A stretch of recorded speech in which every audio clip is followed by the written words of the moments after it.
Okay. Okay, I think we are good to go. Hello, everybody. Jesus, I'm really dark at the moment.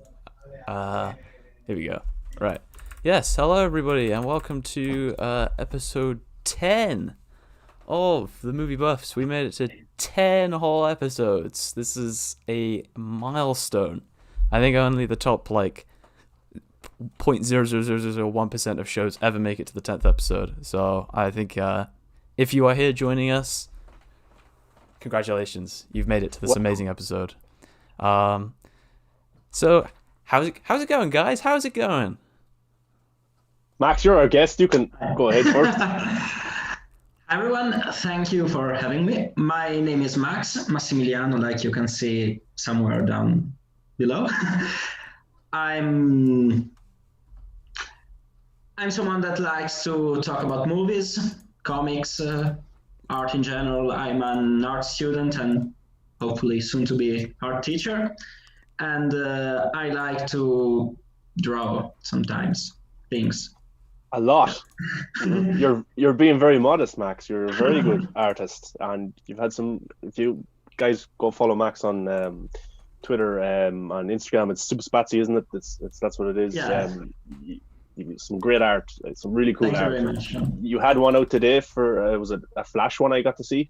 Yeah, I did one because I wanted to do a piece about, I stand with Ray Fisher, but I started with drawing Cyborg, and then I realized that Cyborg saying I stand with Ray Fisher might be a bit too repetitive. So I was thinking, who best to say that stands with Ray Fisher than the character that was about to stand with Ray Fisher in the movie? So yeah, that's why. Well, hopefully your artistic image comes to light in real life. Hopefully these actors start taking a stand. But we'll get into that eventually. But Lewis, how are you, man?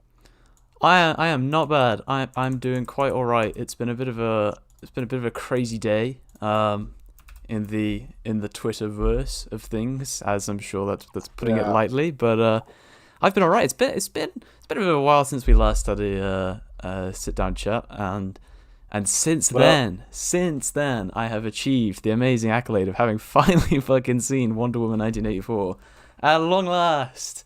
I beat what was it? The first time I went to go see it, we got screwed over by the weather. All of the roads to the cinema flooded, so we couldn't get there safely. Wow. And because the nearest cinema that was showing it was like an hour away from my house, and there were three main ways to get there, and all of them had flooded. So I was like, okay, if we would have been driving home at 11 o'clock in the pitch dark, flooded roads everywhere, cars that had just been abandoned and all that stuff.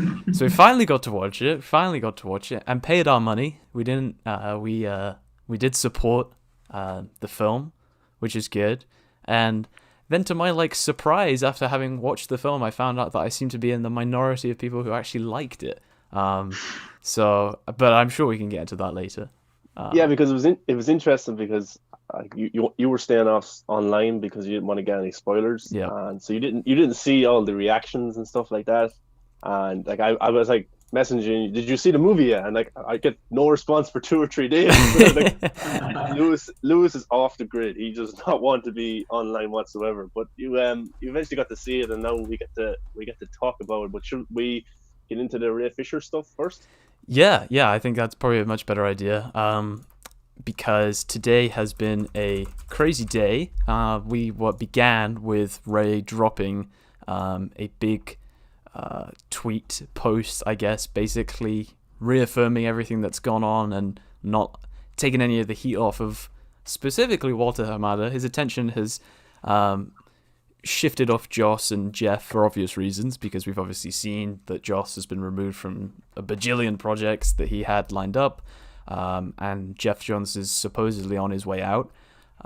So he's kind of going for the top dog at the moment, and Walter Hamada, who's seems to be surrounded by this impenetrable wall of Warner Brothers defenses, but Ray is not letting up, as we found out that he has now been removed from the Flash film, and I think the film's meant to start shooting in a few months, so And me and Supes were talking about this beforehand. We know that Andy wanted him in the film, and we know that Barbara Muschietti, when she was messaged by somebody on Instagram, said, yeah, he's definitely in the film.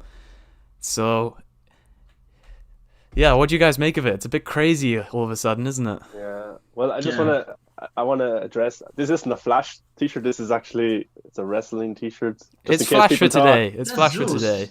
Yeah, people thinking I'm supporting the Flash movie. It's a wrestling t-shirt. I get what you're doing. I'm a bit old school. I thought it was Zeus, like the. Oh yeah, well I suppose it could be loads.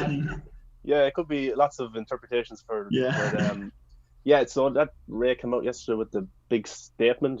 He said, "Please read," and there was a lot to read in it. And man, it just shows how much of a mess DC really is. Like none of us know exactly what happened, but in that kind of tweet he sent out, Jeff Johns was being racist and Walter Hamada was being an enabler and all this kind of stuff, and John Berg doesn't seem to be anywhere near DC. Josh Whedon removed from all his projects, so obviously stuff did happen on set. So Ray Fisher is definitely not a liar because an investigation was taken out. But I suppose it started where Ray said he wouldn't be involved in any productions that Walter Hamada would be involved with, which is every single DC movie, because he's the president of DC. And he's the guy who greenlit stuff. Zack Snyder's Justice League is different because that was shot years ago, and this is very much a Zack Snyder movie because this movie was butchered by Warner Brothers from the start. They didn't want it to come out, and by the sounds of things, Walter Hamada is not a big fan of the Snyder Cut either. Yeah.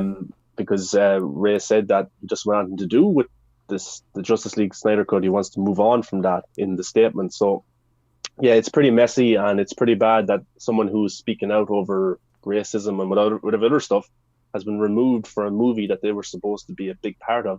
Because if you remember when Jim Lee kind of had the idea of doing the multiverse, and we had Ezra Miller showing up on the CW with Grant Gustin, and he goes, "Oh wow, Victor was right, it worked," So that was probably supposed to be a big part of him using those abilities in the Flash movie. So yeah, it's pretty disappointing because I like Ray Fisher. I think he's going to give us a great performance in March, but he's not going to be in the Flash movie right now. But I think this is big backlash for it. It's trending all day. I stand with Ray Fisher, and I think Warner Brothers are going to have to make some decisions. Or is Ben Affleck going to stay around for this movie? Is what's going to happen? Is Michael Keaton going to sign up to a movie that has all this controversy around it? I'm not so sure. But Max, what was your kind of opinion of it all yesterday when it broke? Yeah, I agree with your points. I think that this, first of all, I stand with Ray Fisher. That's something that I know all of us agree with. I think that what Ray is saying is provenly true right now, because we know, as Sean said, that all the stuff that happened behind the scenes with Wade and with Jones with Berg happened because remedial action was and is going to take place in the next few, I don't know how much. So we also know that Hamada worked with these guys for how long? 2 years? 3 years? With Jones, he is working with Jones today, as far as we know it. Mm-hmm. And with Whedon, he worked with him for 6 months, a year, with the Batgirl movie that was perhaps going to happen. I don't know. Yeah. I think that what is going to happen with this movie is going to be maybe the studio acknowledging the fact that people will not rally behind a movie, especially in this current climate, a movie that casts aside a person of color like Ray Fisher, someone that is going to be the breakout star of Zack Snyder's Justice League. I don't think that people is going to be like, yeah, they cut him out, so they changed completely the story because they didn't want to listen to his to what he was saying. I think that this could be a big and undeletable stain in the DC brand, because nothing like this has ever happened. This is like Justice League Part 2. This is something absolutely unprecedented. Do you guys think that this is a permanent thing? Do you think that Ray's just out of Flash now and they're just going to push through and try and make this film? Or do you think they're not going to be able to get away with this? There's too much controversy around it right now, and the film hasn't even started shooting. The film's not supposed to come out until 2022.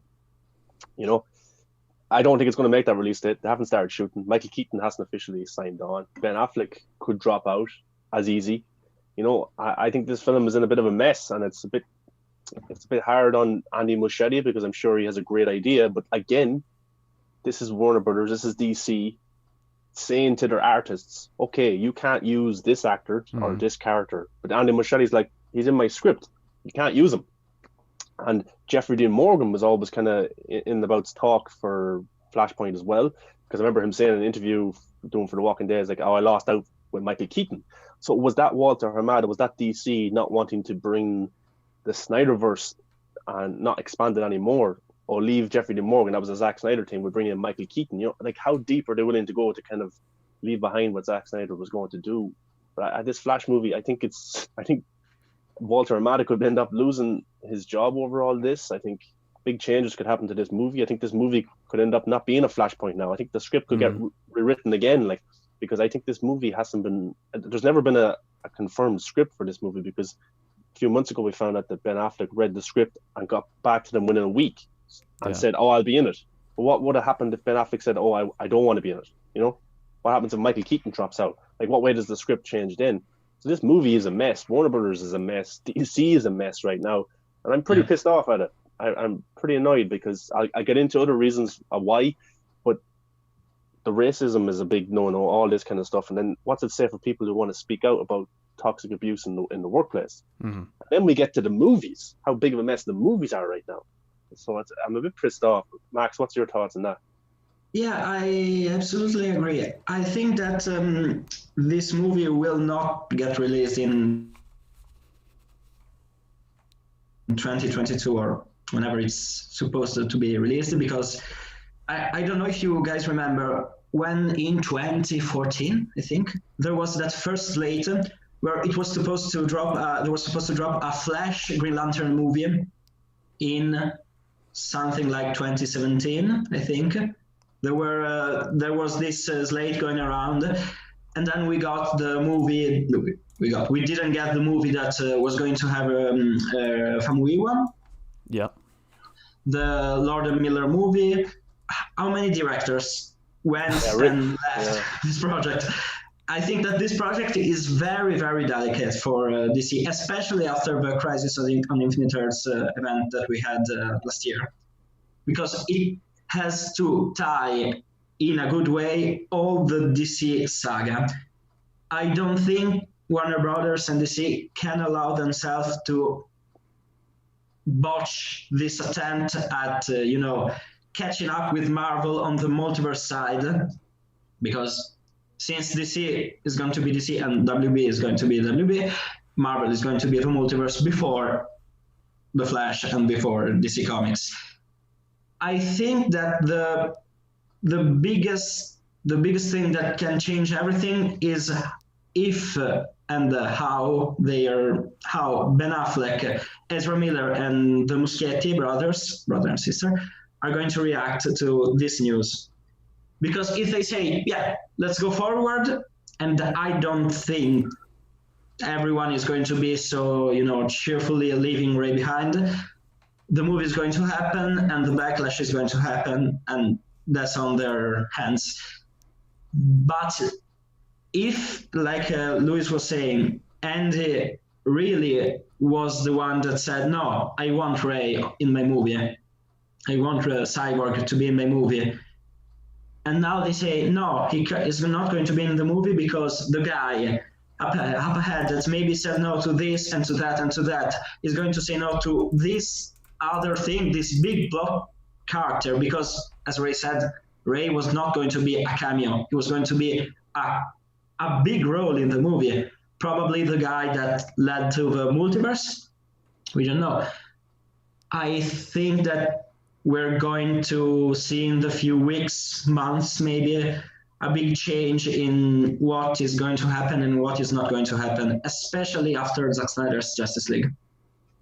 Do you think that, obviously this is one of those instances where you have top brass official who's just using their power to like, no, okay, we're going to get rid of this dissenter or whatever. But do you think that at the end of the day, it's a money-making business? If Zack Snyder's Justice League is a big success, just hypothetically speaking, and HBO Max goes crazy for it, do you think that then that overrides what Ray is trying to do at the moment and any kind of disagreement they have with Ray to then say, all right, fuck you, you know, this is making a lot of money, just, right, Zack, you can keep using him? Or, I mean, I personally believe that Zack would be the type of principal guy who, if they said, no, you got to recast Cyborg, he's like, well, I'm not doing this anymore. Yeah. You guys can go fuck yourselves, you can get somebody else to do it. But yeah, do you think that maybe the success of Zack Snyder's Justice League is going to weigh in? Or, and I'm more of this mindset, Zack Snyder's Justice League is obviously, as we know, it's the movie that the execs did not want to happen, because if it is a success, it shows that they were entirely wrong with arguably their biggest ever IP, in terms of the DC brand anyway. So yeah, I'm more of the pessimistic angle of, if Hamada's still in charge when Zack Snyder's Justice League comes out, it's irrelevant. He wants Ray out of the picture. Well, to continue on what you were saying, I think that while the people that created Justice League 2017, the guys that order reshoots and stuff, made one big unforgivable mistake, and then we're gone. Hamada has done the continuous mistake of not releasing the movie for 2 years. Mm-hmm. He could have released it on HBO. He could have given a 2-part release. He could have completed it. If this movie is a success, especially now in the pandemic, I think that a lot of it is going to be on Hamada. Even when, I was going to say if, but when Ray Fisher is going to be the breakout star of the movie. When you show an actor like Ray Fisher shining in Justice League, and then you say, oh yeah, you know this guy, this movie is a cul-de-sac, and he was going to be in the other movie, and now he's not going to be because the guy that didn't want to make Joker, and that made Shazam and Birds of Prey, which I liked, but were kind of not Batman versus Superman of Man of Steel, let's say. This guy didn't want him in the movie, so he kicked him out. I think that that's going to create a bit of a fuss, let's say. What do you think, Sean? Well, some of the biggest failures from DC over the last few years, from Toby Emmerich and then Walter Hamada, three big failures have been what happened with Justice League back in 2017, made to do the reshoots, getting rid of Zack, being disrespectful to him.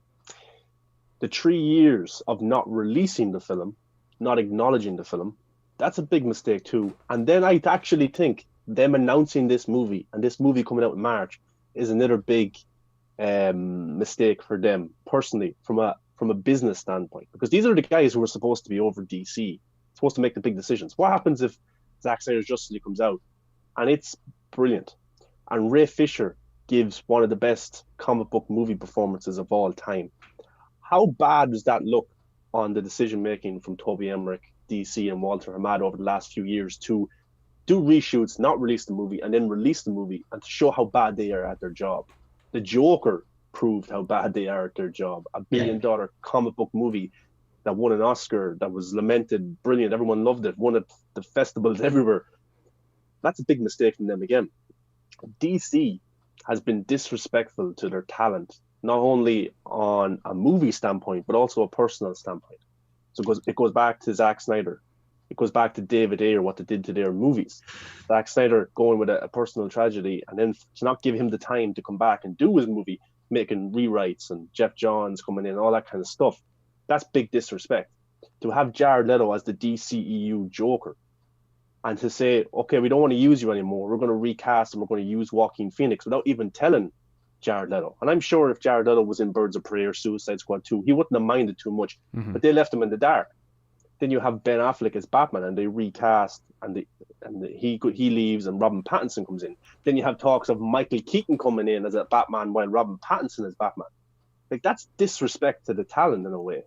And like Henry Cavill, why does Henry Cavill have to go through contract negotiations when he's the most successful Superman of all time? in box office, you know, Batman v Superman, Man of Steel, even Justice League, all made money, and he was the star in all three. Why does he have to go through contracts and then there's a body double used for Shazam? Why do we have to go in and watch Birds of Prey and we see Jared Leto's shoulder, and then we see there was no time. There was no time to shoot one scene. Yeah, that was the official reason. So yeah, I understand that, but it's the DCEU. Marvel don't have these problems. Marvel Cinematic Universe never used Robert Downey Jr.'s shoulder. Yeah, they never used Chris Hemsworth's arms. You know, they made room, they made time to bring these actors in. They had a story. They had a Marvel Cinematic Universe. What you're saying makes so much sense. Consider the Avengers with the last scene of the first Avengers movie, with the shawarma scene. They shot it like a week before the movie came out. Yeah. They couldn't have shot the Shazam scene or a cameo for Jared Leto in, 6-8 months. Yeah. Like, all they need is just like, Henry, just film your face and we'll just impose over this buff dude. It wasn't even that effort was made. Yeah, but people talk about contracts. Money, there was money at stake, there was contracts. Henry wouldn't sign a deal. But why does Henry Cavill have to be put into that situation where he is backed into a corner? He is Superman. He is the leader of the DCEU universe. Why does these things happen? It's bad management from Warner Brothers. Yeah. It's disrespect to the cast, to the directors, the filmmakers, and it's disrespect to the fans. That we go in and we watch a movie and we're expecting to see the expansion of this universe, but all we see is a shoulder, all we see is a headless cameo. We go into Flashpoint, and now we won't even get to see Ray Fisher, who has probably given a great performance in Zack Snyder's Justice League. It's a mess, and it's just poor management from my point of view. And I defended DC for a long time, and I love Shazam, I love Birds of Prey. I'll watch those movies and I'll enjoy them. And it didn't annoy me that Jared Leto wasn't in it. I said that it would have been better if he was. Yeah. If Henry Cavill was in Shazam, it would have expanded the universe. It would have made the DCEU more enjoyable. But now looking back on what's happening with Ray Fisher, and then looking back at the last few years since Walter Hamada has taken over, it just annoys me in that sense. And it's supposed to be the DCEU, and it's not. It's just, I don't know what it is anymore. It's messy. I mean, yeah, up till this point, like, anybody that I've talked to, anybody that I know, I mean, I'm wearing the goddamn merchandise. Anyone will know that I'm, a very passionate fan for this universe, and I've never been a hater of what Marvel's done, but I've always just preferred DC, and especially, the Snyder-like storytelling and all that stuff. But it gets to a point where you hear stuff like this, and I'm like, I know I'm just one person, but I do not want to be supporting what you guys are putting out. I do not want to be, indirectly or directly supporting something that is headed up by enablers and racists and people who are, willing to discriminate at, anyway. And the crazy thing that I found is that I've been waiting for Ray's story to just explode not in terms of fail, but in terms of blow up, in terms of momentum. Like, you take a look at objective facts about the case. You have an up and coming actor of color who, is literally just getting the first big role. He then gets absolutely blasted by poor, mismanagement, accusations of racism and discrimination in the workplace. His co-stars are being discriminated against. He then, that alone, how is that not a huge time bomb to just be Twitter trend number one? I know today has obviously been a very successful day. I think last I saw it was about nearly 80,000 tweets. But how is this not holy shit, why are we not paying more attention to this? This is the face of, cultural movements. This is one of the in terms of the entertainment industry right now, this is one of the, you would argue, is one of the biggest scandals we have going on at the moment. I mean, there's not a hell of a lot going on, so you could say this is right at the very top. How is that not enough? And then to go through and say, oh, hey, well, an investigation started up. He's effectively sacrificing his career for this, as we've seen by him being removed from The Flash and him not letting up and him just doubling down. He, the investigation led to the removal of Joss Whedon from numerous projects, showing that what he was saying was not a lie. We've seen supposedly Jeff Johns is going out the door now. How is this not just setting off alarm bells everywhere for people to say, hey, what he's saying is actually legit? And instead, what we've seen is this massive, bizarre backlash against him saying all his claims are unfounded. I'm sorry, Twitter user at Bob365 or whatever, Ray hasn't given you all of his evidence. How are you not seeing the facts here? Joss is gone, Johns is gone. Like, it's right in front of you. Yeah. Like, he doesn't have to tell us exactly what happened. It's not exactly. That's not our business. That's not our business. There's plenty out there that we can see, regardless of whatever evidence Ray has, to say that he is telling the truth. Why would you say, oh, hey, Joss, behind like the Avengers films and, Buffy and all this shit, this well-known, famous director, oh, this one guy's coming up with accusations against him. Like, if he was lying, why the hell is Joss being removed from all of his projects? Like, that alone, how is that not sending a sign?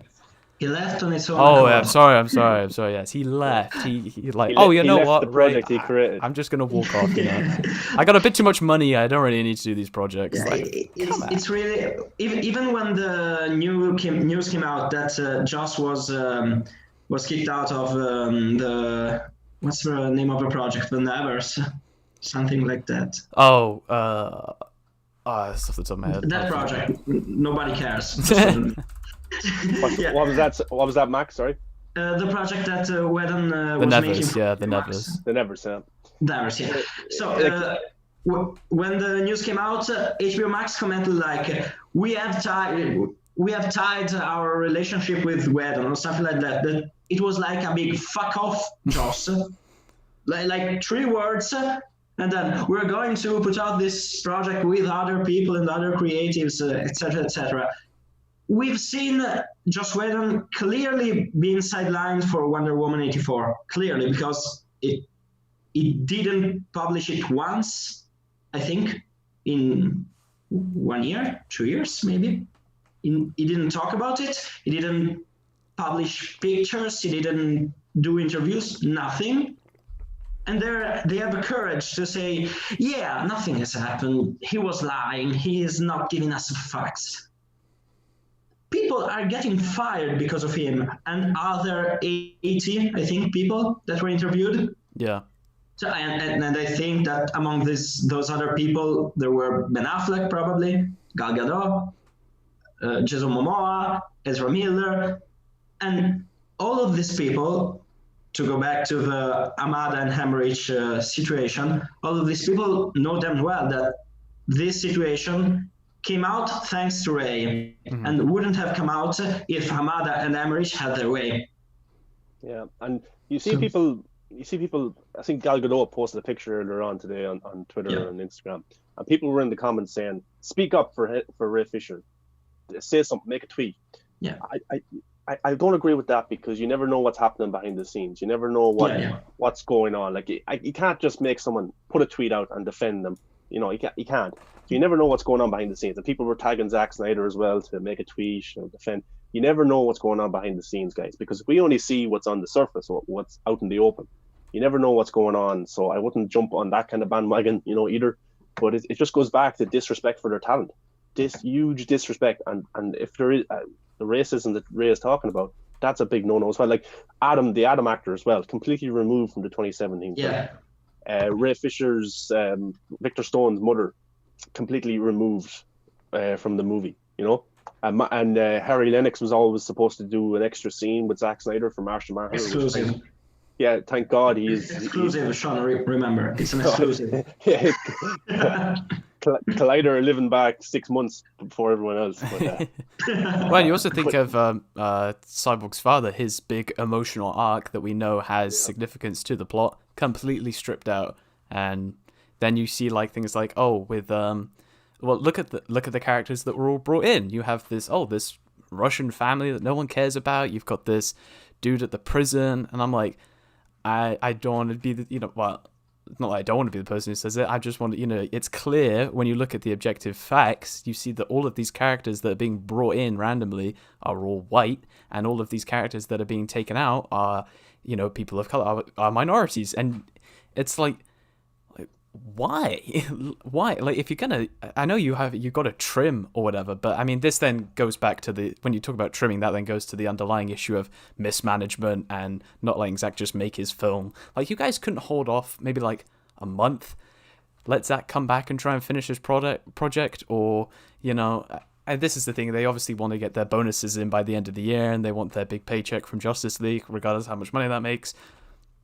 But this is again, it's the root of all the issues. It's the mismanagement right at the top that has been persistent ever since the DCEU kind of kicked off in full sway. And you go back to, well, I mean, you take a look at the projects within the DCEU that have been kind of just untouched by big studio that we know of. Man of Steel, I would easily say, was Zack Snyder's best received DC film to the general audience, and it was the one where they just let him do what he wanted to do, that we know of. He hasn't said anything about... Thanks to Nolan, that was holding a shotgun to WW's head. I mean, but this is the thing.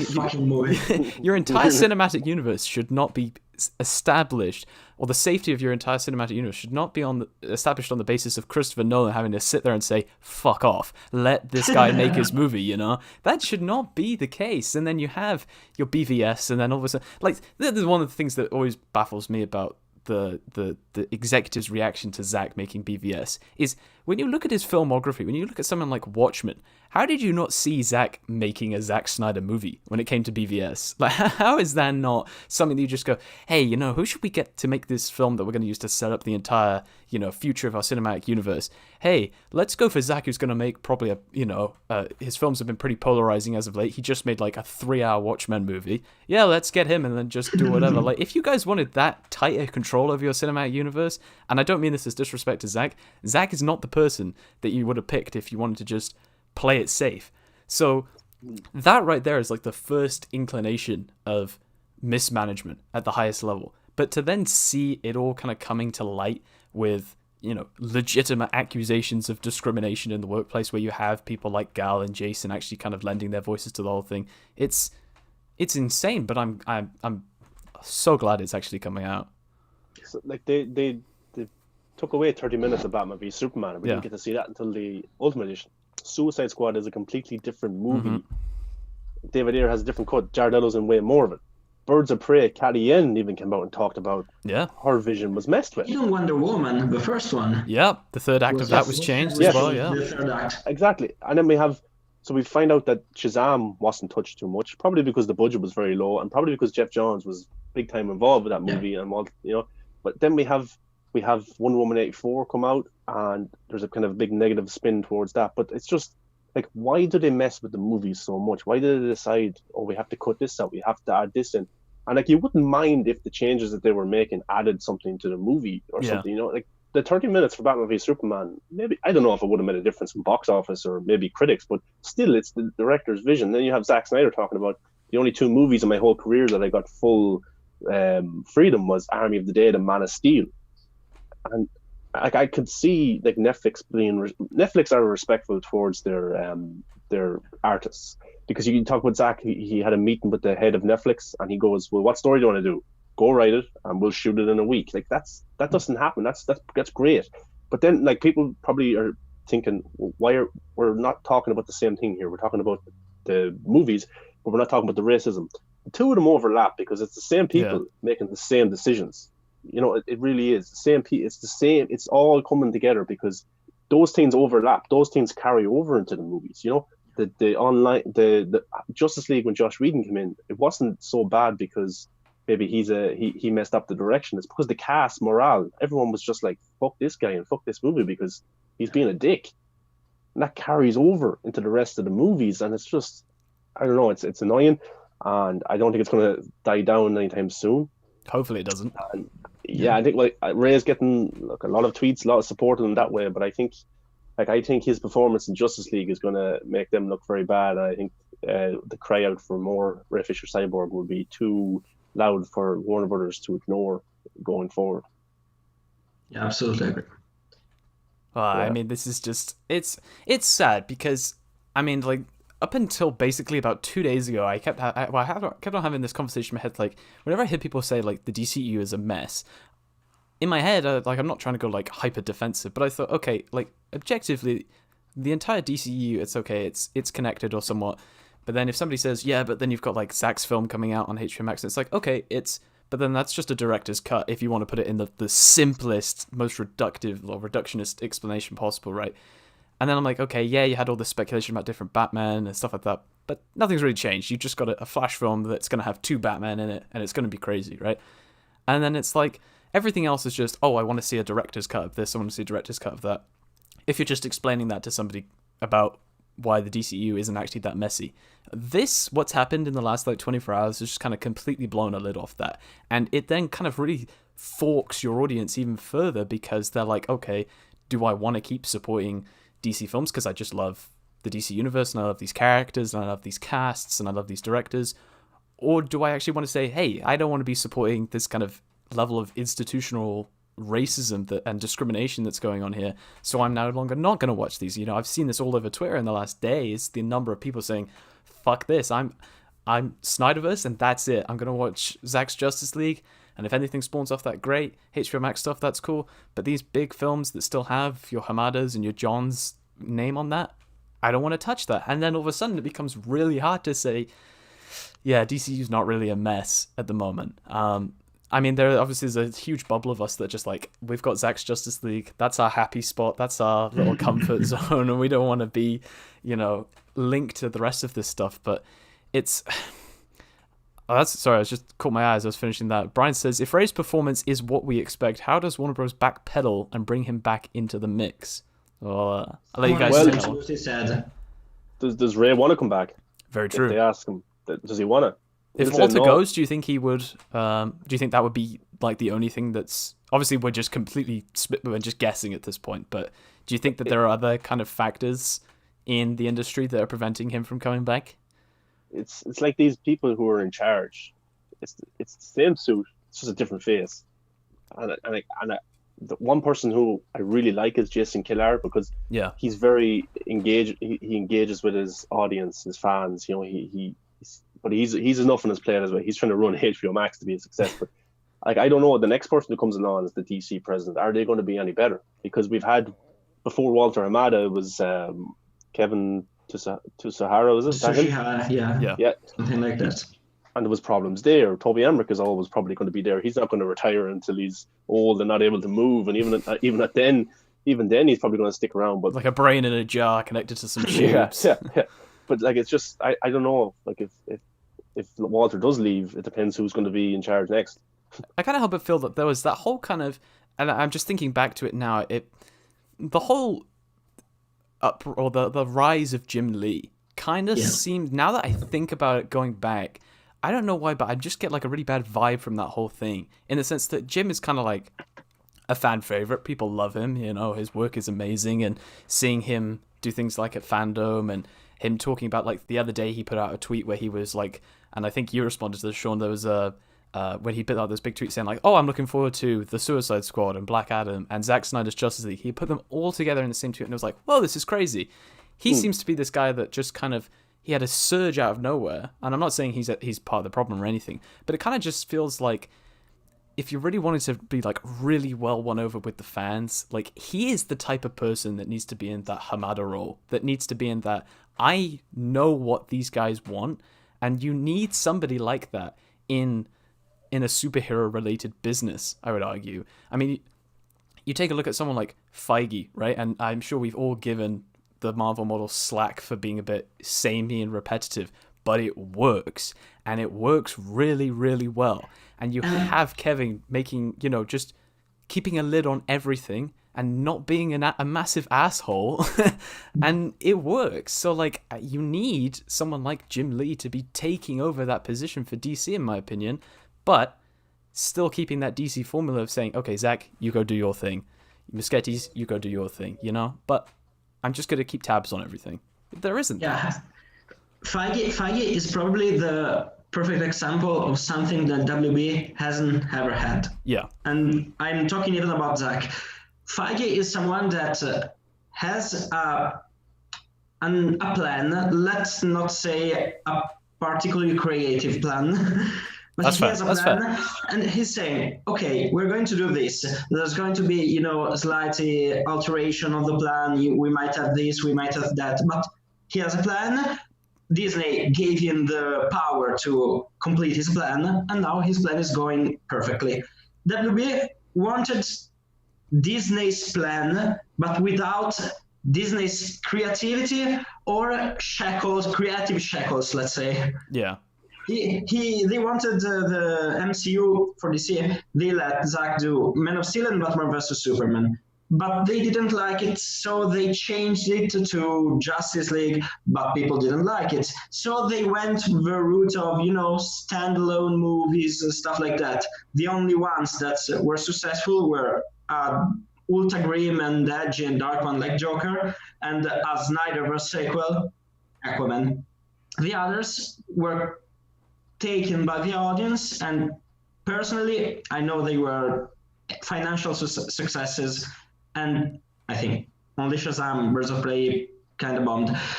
But even if I liked those movies, I think that having movies like Shazam and Birds of Prey coming out of Suicide Squad, that was a pop culture success of such a magnitude, having a movie like that to do $200 million quietly without people talking about it, with I think more controversy than actual positive talk about it, I think that shows that Emmerich and Hamada, mainly Hamada's legacy for this year, will be a stain to the brand. I personally genuinely believe that they kind of ruined the DC movie aspect of things in these last few years. Even though their movies were fine, I liked them, but they took the hype from the Snyder era and completely shut it down to follow some kind of mandatory plot points of, this movie has to have that, has to have this, etc. Yeah, and I think it's fair to see, like, I can understand the argument that they wanted to course correct away from Snyder's films. Like, I personally I'm not particularly happy about it, obviously, but like, the business logic is there. Like, they want to say, oh, our Batman v Superman movie didn't make $1 billion at the box office. Justice League has, obviously had its reasons, but there was a seeming lack of accountability for that, and just say, hey, let's just shift it. Let's put all of that blame on Zack. No one's gonna, talk about his films ever again if we say that our 2 biggest DC films that we gave to Zack were flops, whatever. Obviously, they were discounting the power of social media and the fact that people wouldn't shut up, and we actually got the film to come out. But as I was saying, I can understand the idea, the need to course correct if they wanted to do that, but the execution was just horrible. Like, the movies you were giving us, cool. Like, I mean, I there hasn't been a DCEU movie that's come out and I've gone, like, I fucking hated that. At the very least, I've gotten some enjoyment out of pretty much all of them. And that's not some, like, blind allegiance to them. That's just genuinely my response to them. But there hasn't been that. I mean, Sean and I have talked about this a lot, how we love the DC model of going, okay, you guys, you can do that. You make whatever film you want to do there. You guys can do that. You guys can do that. But it's just a bit too, like, juddery and a bit like, oh, Jesus Christ, okay, this is Birds of Prey. Oh, Jesus Christ, this is Justice League on HBO Max. People being thrown all over the shop.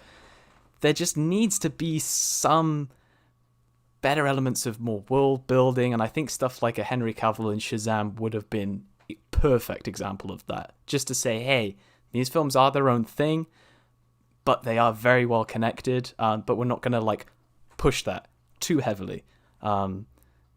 So, yeah, that's the main point I'm trying to raise there, is that it comes back to having management that don't seem fully in tune with what it is that they're making. Feige seems to me like the type of person who knows exactly what they're putting out, and he's there on day one watching everything and listening to everything. And if they bring back, like, the Defenders from the Netflix series, that would be a perfect example of, like, listening to the audience and actually doing something that they want to do. And then you have Warner Bros. Who are like, oh, you're accusing one of our executives of discrimination, bye your career. It's like... But the DC, like, the most successful and controversial DC movies have been Tim Burton's 2 Batman films. They didn't like that, the backlash. They got rid of him. They brought in Schumacher for his 2 films. The Christopher Nolan franchise, huge success because it was his own thing. It was Christopher Nolan doing his thing. Mm-hmm. Then you had Man of Steel, big success in terms of money, engagement. Batman v Superman, the same.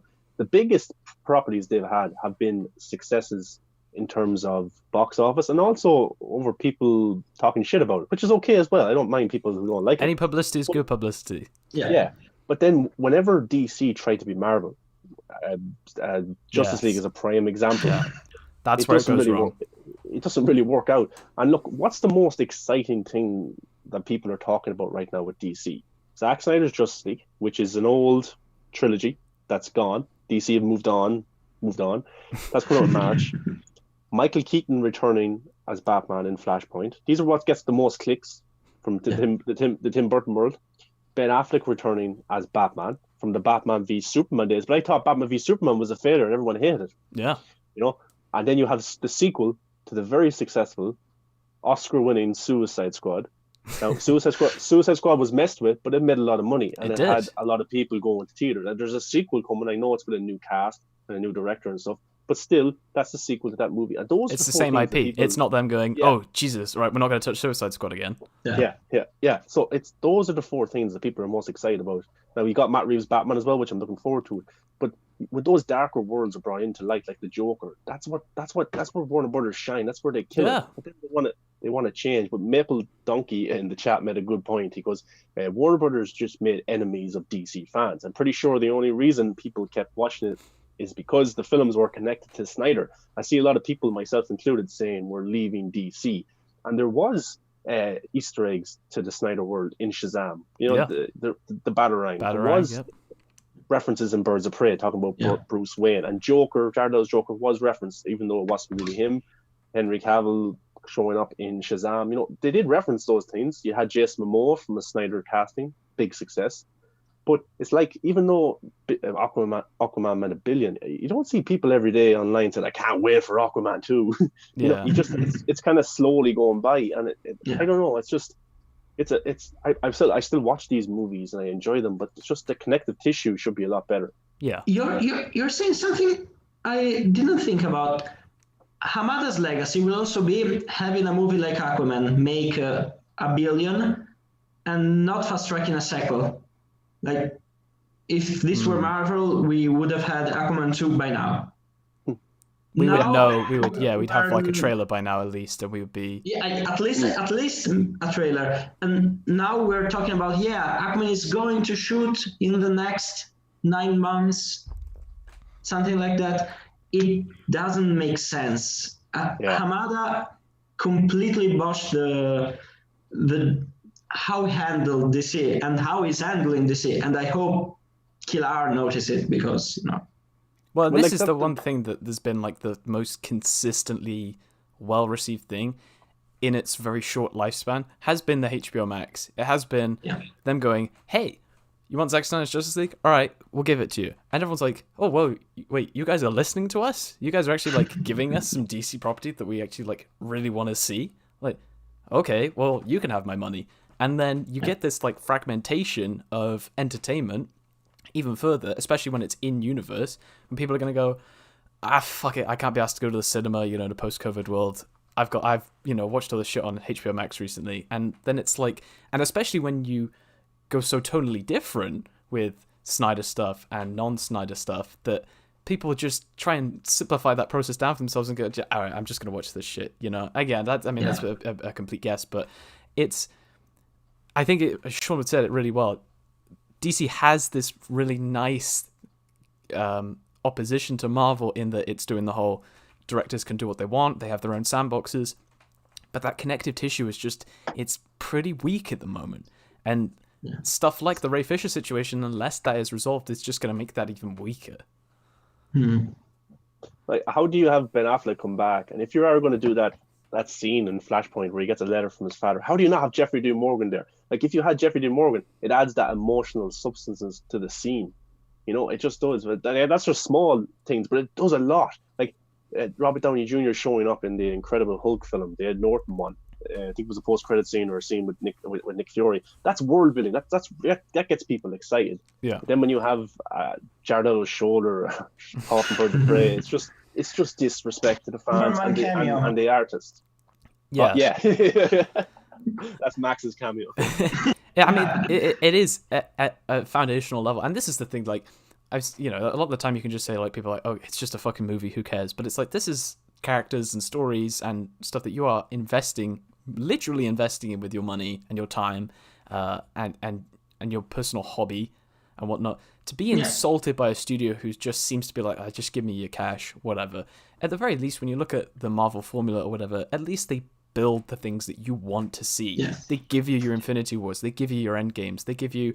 They're now moving into this phase 4, which is seemingly so much more diverse than what they've done before, to get people from all these different groups. And then Warner Bros. Is like, fuck you. You know? That's it. And if there's the tiny bit of doubt in the MCU where they're like, oh, is this going to work? They go and say, like, okay, who would really help? Let's bring back Chris Evans. Now, a report just came out earlier on about Chris Evans going back to the MCU.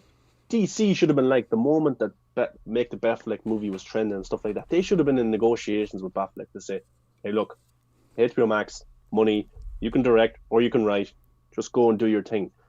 But, like, they're not reactionary enough in the good ways. They're reactionary. I was about to say, ways. If you think back to the last big Ben Affleck news we got, that was leaked like 2 days before Fandom. Yeah, because Ray said something, and it's like that is the relationship that the studio has with its fans. That is the relationship of, hey, this is genuinely really important social issue that Ray is bringing up. Fuck it, let's just drop that Ben Affleck news that we would normally drop it. If they drop that shit at Fandom, boom, explodes. Like, we already saw that it was, it's a trades article and it was really, it spread like wildfire. But it's like, okay, but what if you did that at Fandom where everyone is watching, everyone is looking to go, hey guys, we've got this panel for The Flash. Guess what? Ben Affleck's coming back. And it's like, holy shit, that's incredible. You've got this fan event where you drop this huge piece of news that the fans want. And obviously it's very nice because it seems to be that the tide is turning in favor of Ben Affleck in terms of people warming to his, the general audience warming to him a little bit more. But like, that's a fandom piece of news. Their relationship was, fuck, Ray's done something. We gotta diverge the heat. I'm like, it's a good idea if you want to try and take the heat away from yourselves, but people are not ignoring Ray. And you guys, but it's, at bottom, it's a testament to what you're talking about there. Of that is the relationship that DC fans know with their studio. Marvel are like, okay, we're going to be really quiet for fucking ages. I forgot what I just said. The most like pissed off I've seen Marvel fans in a while was the fact that they didn't get any new shit last year. That was it. That was it. They were like, okay, like, oh, we didn't get anything for a year. Where? Here we're like, oh, yeah, we've got an actor that's trying to fight against systemic racism, and then the studio's leaking news. The Ballad of Buster Scruggs with Franco going first time with the news. Yeah. That's it. It's like, but that's the shit. That's what we know as the norm right now. Well, we heard that Ray Fisher had a meeting with Hamada or a phone call back in June or July of 2020. Like, Walter Hamada should have known himself. Okay, Ray Fisher is being very public in the allegations. He's putting them on Twitter and he's speaking his mind. So I better sort this out as quickly as possible in the right way. He mocked Ray. Yeah. He said something like, I hope you're not going to put me on Twitter or stuff like that. Like, well, don't give him a reason to put you on Twitter then. Don't be a dickhead. Yeah, exactly. I bet it's very clear that I don't know how you don't get the viability that Ray does not care about the impact this has on his career. He is pushing down some barriers that he doesn't want people in the future to have to experience. And this may be stuff that people like ourselves will not know or will not experience in our lives, but Ray knows that there will be others who follow after him who will experience what he is experiencing. Yeah. And he doesn't care about his career, in terms of what that's doing. How does Hamada not look at that and just go, oh shit, maybe I should actually kind of like do something about creates this? A lot of questions to me also about other DC projects like Birds of Prey, because the silence that has surrounded Birds of Prey after its release, the comments that Cathy Yan made about, my project was being tampered. She made a remark, I think, with David Ayer on Twitter. Yeah. And seeing stuff like that makes me wonder. DC is famous for being director-driven, but what if every project they've done was director-driven only if there was Geoff Johns behind it, like Shazam? Shazam went great. I'm sure behind the scenes there were no problems because David Sandberg and Geoff Johns were cool with the story. They were cool with the way they wanted the movie to go. But what if Cathy Yan wanted the movie to go one way and Hamada or Jones or both perhaps said, no, fuck off. We don't want this. We think that this needs to be changed and this needs to be changed. That, especially now that this movie is not going to be pushed for any Oscar nominations, and I think even though some people didn't like the movie, I think that in this year that half of the movies came out, they had a shot maybe for soundtrack, maybe for cinematography. Cinematography. Libatic was great, even though now I think he's in jail, the cinematographer. Oh, is he? I didn't know that. That he punched a policeman a few weeks ago. Right. Yeah, it's maybe weird. that's why. They could have pushed that movie, even just as the usual. Let's put Thor Ragnarok for best movie. Who fucking cares? Yeah, but you make a good point. Avoiding to put Birds of Prey, or even just talking about it at fandom. Nobody talked about this movie. It wasn't at fandom. Yeah, like the thing. It's weird. Birds of Prey. I remember when DC fandom was announced, even the old Batman v Superman accounts came back to post about it, and the Justice League account, and there was nothing from the Birds of Prey account. It didn't really promote it whatsoever. Yeah. And then you'd think even the Critics' Choice Super Awards were on the other day, and Ewan McGregor won Best Actor in a comic book movie or something like that. You think they would have been promoting the shit out of that? You would have both won, I think. Yeah. Margot won as well. Yeah. And So you'd think that they would promote that, and maybe it might boost some Blu-ray sales or something like that, or merch sales. But there was really nothing from DC about that movie whatsoever. And even maybe that's because Cathy Yan spoke up. But Mabel Donkey says Warner Brothers will side with TRF, J.K. Rowling, and an abuser, Amber Heard, and racists like Jeff Johns. It tells you where their priorities really lie. Yeah, there is a Warner Bros. Have not done themselves any favors by giving themselves a track record of this going into the Ray Fisher situation. Like, regardless of where you stand on the issues with Jeff and Amber and J.K. Rowling, whatever, regardless of what your issues are, your opinions are of that, Warner Bros. Has a terrible record of crisis management. They just do not know how to handle the heat, and that's crazy. You should be insulated against this sort of stuff. You should be able to say, okay, like, let's take a look at Justice League. Let's come in and say, right, Zach, we're going to have, obviously we don't know what happened, but you look at that and you go, okay, Zach, look, BVS obviously got tanked by the critics and stuff. We need you to make these changes. All right, cool. We've done our bit now, and, we'll keep having our check-ins and seeing what you guys are doing, and hopefully you're kind of steering away from what we didn't like about BVS. Fine, right? That's great. That's how you do it.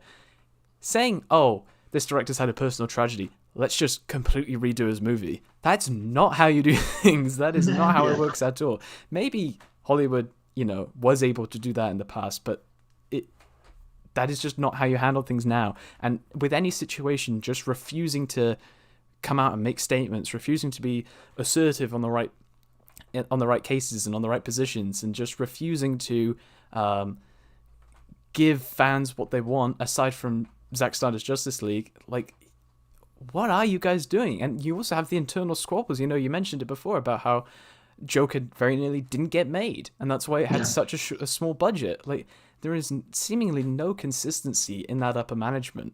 And that's why we look at things like HBO Max with, eyes full of hope, because we're like, oh, Jason Kilar retweeting stuff about that guy who texted Obama saying, I really want a Batfleck film on HBO Max or whatever, and he's just joking about that. Like, that's what people want to see, and people will support you if you do that. Yeah.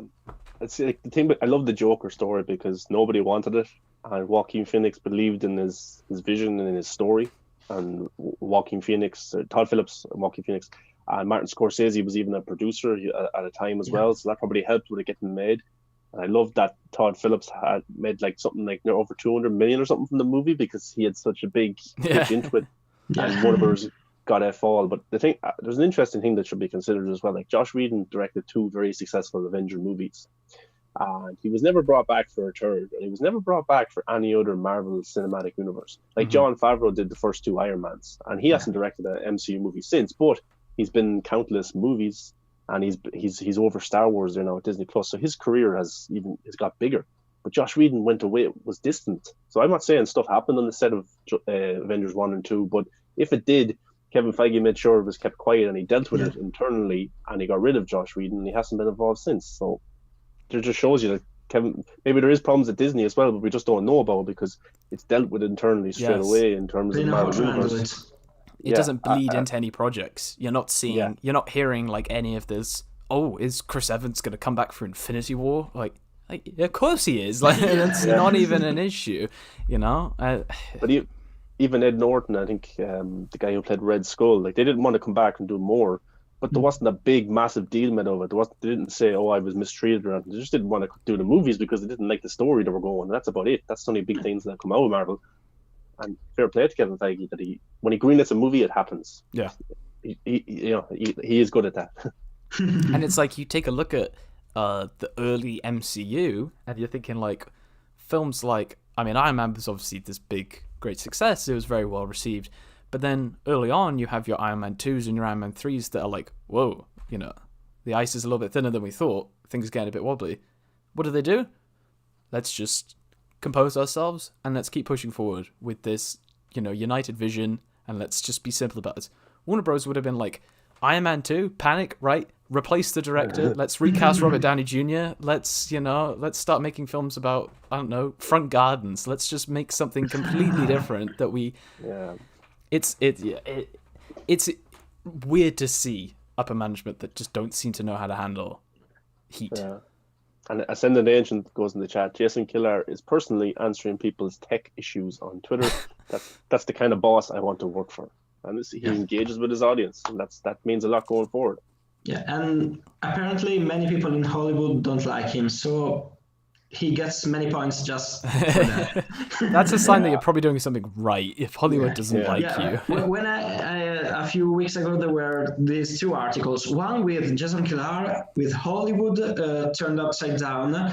Everything in red and white, I think it was. Something like hellish, you know. Yeah.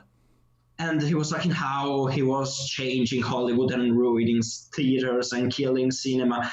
And then the next day, an article with Walter Hamada doing a photo shoot about how he's cool and hip. He doesn't have many memorabilia in his office, but he has a plan for DC. It works.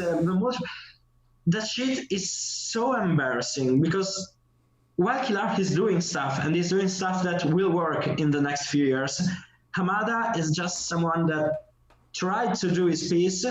It didn't work, and he's clinging on his project, hoping that maybe if he greenlights another project for the next 3 years, maybe he'll remain because, he started it and the new movie made enough to keep him. Maybe some people like him, some don't, but he's liked well enough in the company to be kept around. Yeah, and the interesting point about that article is the cul-de-sac comment came out of that article. Yeah. People didn't like that whatsoever. Now, there's no proof that Walter Hamada said that, but why would you let the article be released when it says a movie is a cul-de-sac? Well, anyone that said that can fuck off, in my personal opinion, because that's so disrespectful to the artist. I think you were saying. Yeah, that's exactly what I was going to say. It's disrespect again to the artist. And you also look like a complete idiot if HBO Max goes, oh, that made us a lot of money and a lot of subscriptions. Zach, you want to do another one? And all of a sudden you have the head of DC going, nah, it's a cul-de-sac, whatever. Or the head of DC allegedly saying it's a cul-de-sac, Like, it shows that, like, why would you let that see the light of day? Why would you not go straight and say, yo, cut that comment out? Like, that's not true. Or we're going to sue you to oblivion. Like, ridiculous. Should we go on to the other thing that Jeff Johns created? Yeah. Well, why not? Well, before we do, actually, I saw a comment in the chat that asked me what phone I had. I have a Galaxy A70. That's answering the hot questions that are being asked in the chat. Yeah. I believe, let me just change. There we go. Okay, so here is your big official warning, everybody. The rest of the show, we will be talking about Wonder Woman 1984 spoilers. there will be spoilers ahead. Okay, get out if you haven't already seen it. Okay, yeah, wait. I want to do my Wonder Woman thing. Like... Oh, there you go. Okay, like that's just ruined Wonder Woman for me for the rest of my life. But so big spoilers ahead. We will be talking about it, and if you come on right now and you see Wonder Woman 84 spoilers above me, and you hear something you don't like, I'm sorry. I mean, it came out like 3 weeks ago now, so I had to basically just avoid all of social media. I did see a couple of spoilers, but I was actually quite happy because they turned out to kind of not be spoilers. So one of the things that I saw, and like, guys, if you're in the chat, I'm about to spoil Wonder Woman 1984, okay? So I'm literally about to do it in the next sentence. I saw a meme on Instagram, and it was comparing Chris Pine's Steve Trevor with the not Chris Pine Steve Trevor, and the guy whose body he takes, whatever. And it said, like, over the non-Chris Pine it said Justice League, and over Chris Pine it said Zack Snyder's Justice League. And I was just scrolling through, and I saw, I was like, fuck! I just scrolled past and like, oh god. So like straight up I thought, okay, there's gonna be some like huge twist right at the end where it's like, Max Lord says, but that's not Steve Trevor, and she turns around, it's just some random ass dude. So that's what I was waiting for. And then the first time you see Chris Pine, it's like, oh, he's just in this dude's body now. Oh, thank fuck for that. Yeah. That was not a spoiler. Thank God. But what did you guys think? What did you guys think? Max, go ahead. But I really, really enjoyed the movie. I have to say I really, really liked it. I watched it through because, if you don't know, I'm in Italy right now, and we're under quarantine, and they closed theaters like 3 months ago, and will reopen in August. I heard last week. So yeah, I used the magic of VPN and HBO Max, and I was able to watch it, and I really, really thought that the HBO Max format worked for this movie. At first I was like, yeah, let's hope it doesn't change too much. But I was in my living room with my mother that likes Wonder Woman a lot, and it was a really, really nice experience, and it didn't take out anything for me. I loved the vibe as the movie went on, because at first the first scene is beautiful, the Themyscira scene is beautiful. Another scene that WB wanted to cut because WB wants to cut stuff, But the first act to me is the weakest because it's the more cheesy, more. I heard a lot of Geoff Johns at the beginning with the "I don't like guns," with the winking at the camera and stuff like that. But then, as the movie went on with the third act, I thought it turned to be a really, really powerful and great movie, especially when a certain theme starts playing, and I was like, that's what you said, and I was like, yeah, I know. it was really, really good. I really liked it, and I really loved it. Spoilers, Yeah, it's your own funeral now if you get spoiled or anything. The introduction of Asteria was really, really beautiful, because it's a cameo that can be explored or can be left at that. It's just a way to say, yeah, she's here. Hope you like it. It was really, really cool. Yeah, that was a very nice scene. I was just like, I'm saying, as soon as she turned around, I was like, no way, that's really cool, and it was pleasant to see. What about you, Sean? You're finally you can give us your opinions on this film. Here we go. All right. But no, I got to see it on the 16th of December, the first day it came out. So in cinemas, you lucky bastard. Yeah, I was one of the lucky ones, or people didn't like it, unlucky ones. They got to see it. It's got to see it twice in theaters. I haven't watched it since then. But I really enjoyed it. People are probably sick of me talking about it at this stage because I gave it such great reviews online when it first came out. And yeah, there is some problems in the movie, of course. I can acknowledge problems in all movies, but no comic book movie is perfect bar The Dark Knight. And Batman v Superman Ultimate Edition. Yeah, it's pretty good too. But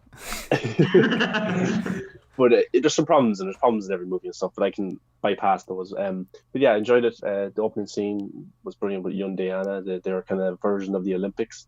And then the mall scene, where it is a bit cheesy, the wink and stuff. I've already given my wink for you guys. You have to pay to see it twice.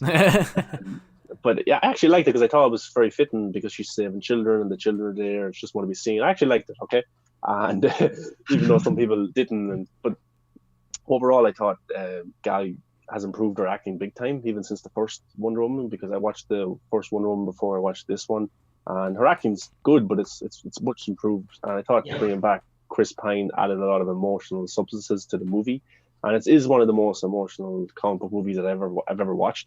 And I do mean that. And I do have it very high up in my kind of list, around 3 or 4 is in my favorite DCEU movie, because I think there's a lot of underlining parallels and just kind of things that can really speak to people. So like if you I bet you can relate to one of the 3 main characters. If you don't relate to Diana, you probably relate to Christian Wiig's character. If not, Maxwell Lord, because Maxwell Lord's a character kind of been put down his whole life, never felt important, and wanted to be successful. We've all been there in certain aspects of our life. Christian Wiig's character, not popular, doesn't have many friends, stuff like that. And you have Diana trying to deal with the loss of her first love. People are dealing with that right now, with people dying and stuff. So I thought that you can relate to 3 of those characters.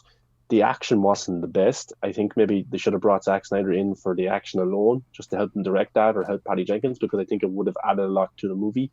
But the action it's okay. I think the slow motion elements of the action are pretty cool, and that's kind of my look as a tribute to Zack Snyder's work in the DC universe. That's kind of a parallel to what he's done. And then the final act was more of a metaphorical ending and battle than anything. It wasn't big action packed, right? But I liked it, and I thought it worked, and I thought it was very emotional. I thought the score of A Beautiful Lie was done beautifully, because remember we've seen that from Martha in Batman v Superman scene. But I really enjoyed it, and overall I enjoyed the movie. It goes from kind of cheesy to Wonder Woman in the middle part, and the end part is kind of more of a heavy moment.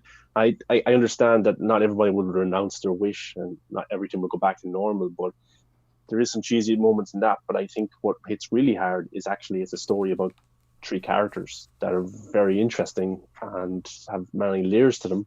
And overall, I enjoyed this movie, and I understand the hate and I understand the weaknesses, but the positives outweigh the weaknesses in my point of view. And I'll watch it again, and I'm looking forward to Wonder Woman 3. Yeah, what do you guys think of the? Actually, I better say hi to Nicotina for popping up in the chat. Hello. Do you guys subscribe to the theory that Bruce wished for his parents back? And do you wish that we got to see that in the film? I subscribe. That's in my head canon, that Bruce would have wished for his parents back and then would have had to have. But I mean, would he have given them up? I don't know. That's an interesting question. But what do you guys think? Do you reckon that would have happened? It's kind of cool, because for us to think about that, it just shows how much depth is in Batman v Superman and how much depth was in this movie for us to even have that kind of thought. Do I think it happened? Maybe. I don't know if I wanted to see it or not. Maybe, yeah. Some of that world building would have been cool to see, the expansion of the universe, as we talked about earlier on. But yeah, I wouldn't have hated it if it did pop up. Yeah. Yeah, I think that it would have worked, and I really would have liked it to see. But at the same time, the use of Beautiful Lie, I think that implies, at least for me, that something like that happened. Okay. I don't know if you. I think Sean saw it. I did a piece about this, the Beautiful Lie and Wonder Woman parallel drawing, where the 2 of them were kind of looking at each other, kind of twirling in a circle. I'll post it again on Twitter to show people if they want. And I think that the duality of the meaning of A Beautiful Lie that we see in Batman vs Superman and here, and it applies perfectly in both cases. I think that was really, really a nice touch, and I think it shows that Patty Jenkins and Hans Zimmer thought this through, because they are really, really creative people.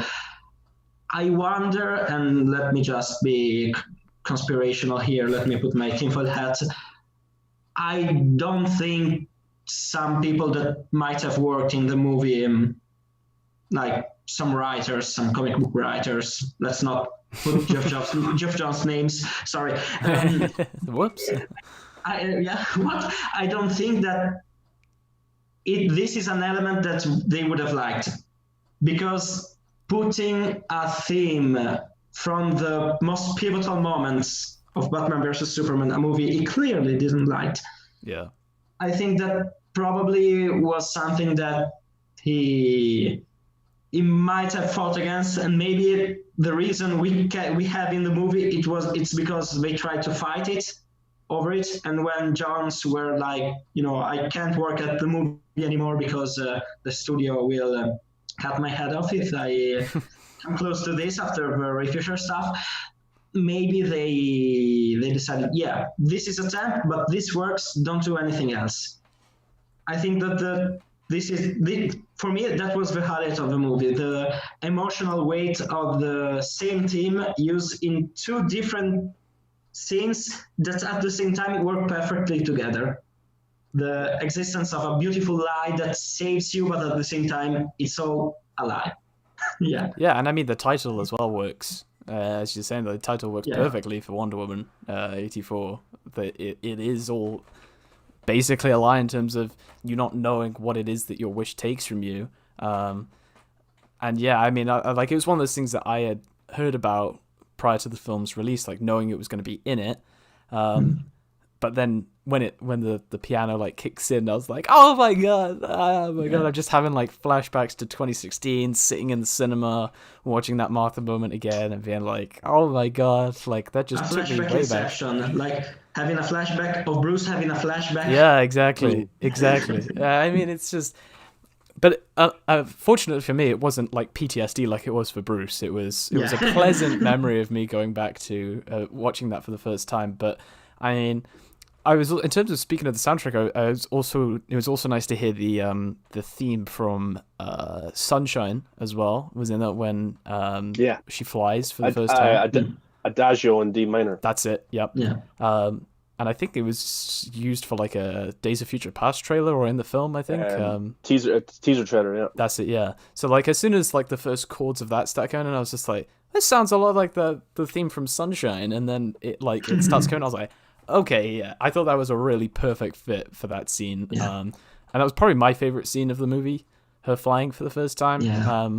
But it's like flying because she's kind of flying, but she's still using her lasso quite a lot. But yeah, that was probably my favorite moment, and it was her getting all of her powers back. And I also, spawning off of that, I liked that dynamic of her losing her powers to, it's kind of giving me some like Spider-Man 2 flashbacks, but obviously, as much as I like Wonder Woman 84, it's never going to be executed as well as it was in Spider-Man 2. Spider-Man 2 still is like up here setting the bar, but it pretty great. It was reminiscent of that, and the whole idea of having to trade your powers, or because, I mean, obviously it was for much different reasons, but I thought that was an interesting dynamic. Like when she got shot for the first time in the shoulder, and it wasn't just like healing, or the bullet didn't just like bounce off her or anything like that. Like, I was like, what the fuck? And, it made me think for a second, how the hell is this happening, and why is she so badly injured all the time? And I guess that's the easy way of, well, not an easy way, but a nice way to kind of bring down her level so she can't just like go find Max Lord and just like punch him and be done with it. But Mabel Doggy raised a good point, and I wanted to mention this, that I'm so glad the ending wasn't some big CGI fight against Maxwell Lord. The ending was smaller, and I love the movie for that. And I agree. I think you could have easily had like the demon behind the Dreamstone or whatever possessing Max Lord, and then all of a sudden she's got to fight a big monster, big alien, big CGI fight at the end. Instead, it was a bit more of a dialogue in terms of a final fight, and then you obviously have the fight with Cheetah so that you have Wonder Woman kicking some ass. But yeah, I do agree with what you mentioned earlier, Sean, about the fighting. Like, I think the first Wonder Woman did that really well. Really, it was really, really better in the first one. Yeah, like she smashes into the room with all the soldiers, and she's like sliding on her shield. Like that was like, holy crap, that's amazing. But I think the fight with Cheetah was pretty damn good. I thought it was decent. But yeah, I was pleasantly surprised by it. I thought I saw the reviews come out and it was like 90%. It was like incredibly high, and then it just like tanked all of a sudden. And I was like, okay, I don't know what the hell's going on here. And then I watched it. I thought it was a hell of a lot better than a lot of people are saying. But yeah, there are some plot holes, like how the hell did she all like? It's just convenient that she had the golden armor in her flat. Like there could have been like some. Like, oh, she's got her powers back. She's now at full strength. She can now go and retrieve the armor and use that. And like, no, it's just in her study. Like, okay, but it didn't take me out of the film or anything. I like the overall, like the Linda Carter cameo was more than a cameo because her kind of presence is throughout the whole movie. Yeah. We first see the Asteria costume at the Olympic Games that they're having at the start. The winner is presented. I don't know what the costume is there. There's a statue of Asteria, and then midway through the movie, we get the flashback with Steve Trevor with the lasso, where he gets to see who Asteria was and what she did.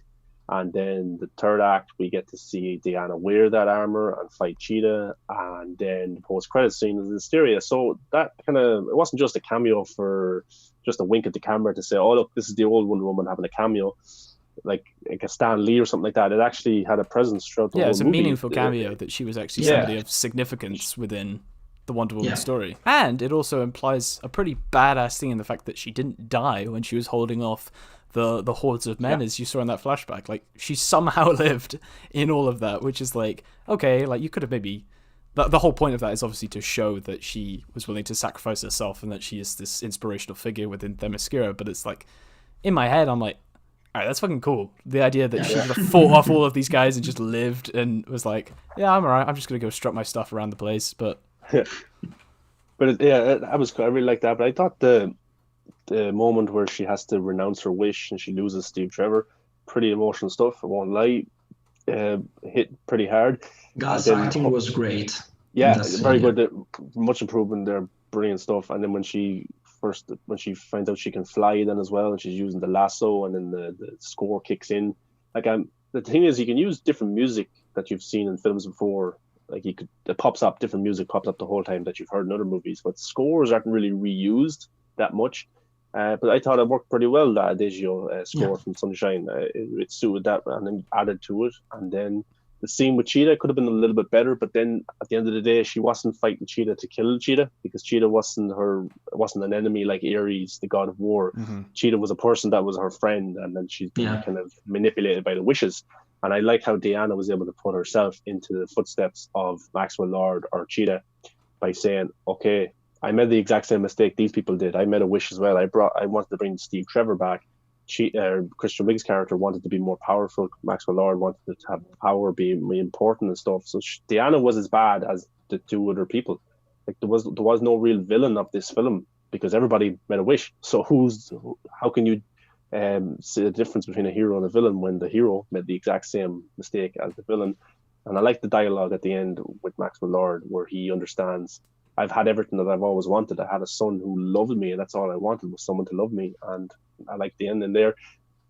Max, what were you going to say? To continue what you were saying, I think that the lack of a physical villain, we have greed as a concept, as this ethereal villain, but the lack of a punchable dude to be punched in the movie is something that to me was really refreshing. I loved how this movie takes the freedom to explore how someone a story can end without this massive, as you were saying, massive fight scene.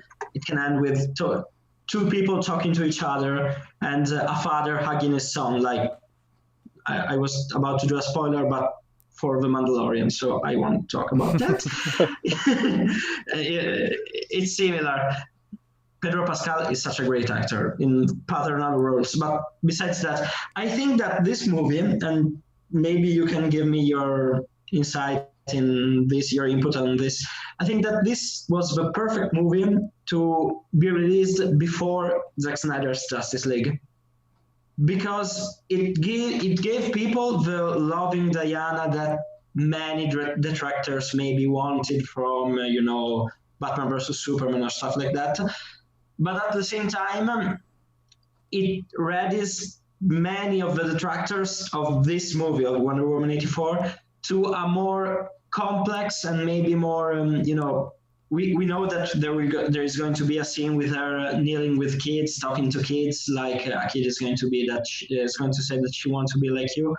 I hope she doesn't wish that, because that might start some issues. Like slaps her. Don't you dare say you wish ever again. With the last one. And I love that one of the highlights of the movie, at least from what I've seen online, was the Amazonian scene. And knowing that in like a month and a half, we're going to have like 15 minutes in Themyscira or with the Amazons.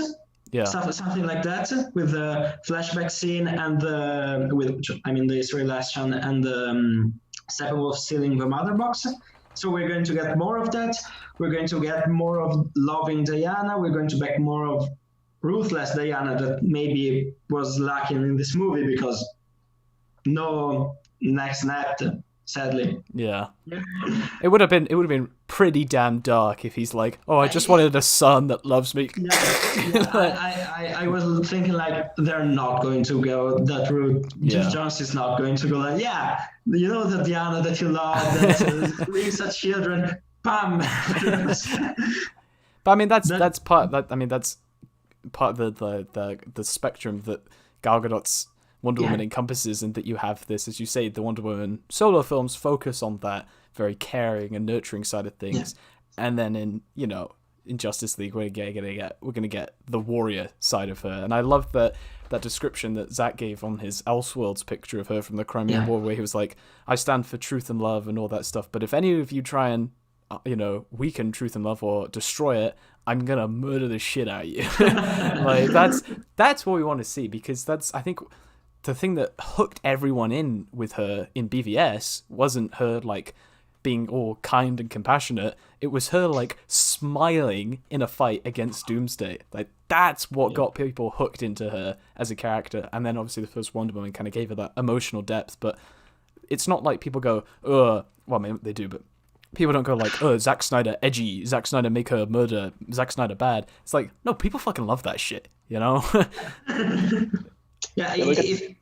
Sorry, continue. I was just going to say we're going to get to see that again in March, so it's going to be a different interpretation of the character, and it'll be interesting to see what the public reaction is to Wonder Woman in the Snyder Cut.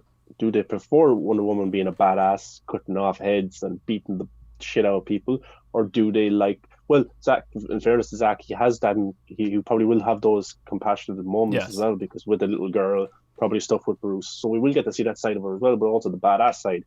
I think Wonder Woman 84, kind of the downfall is she's too nice in this movie. She has to save everybody, even the people she's fighting. The camera has to show her saving that person.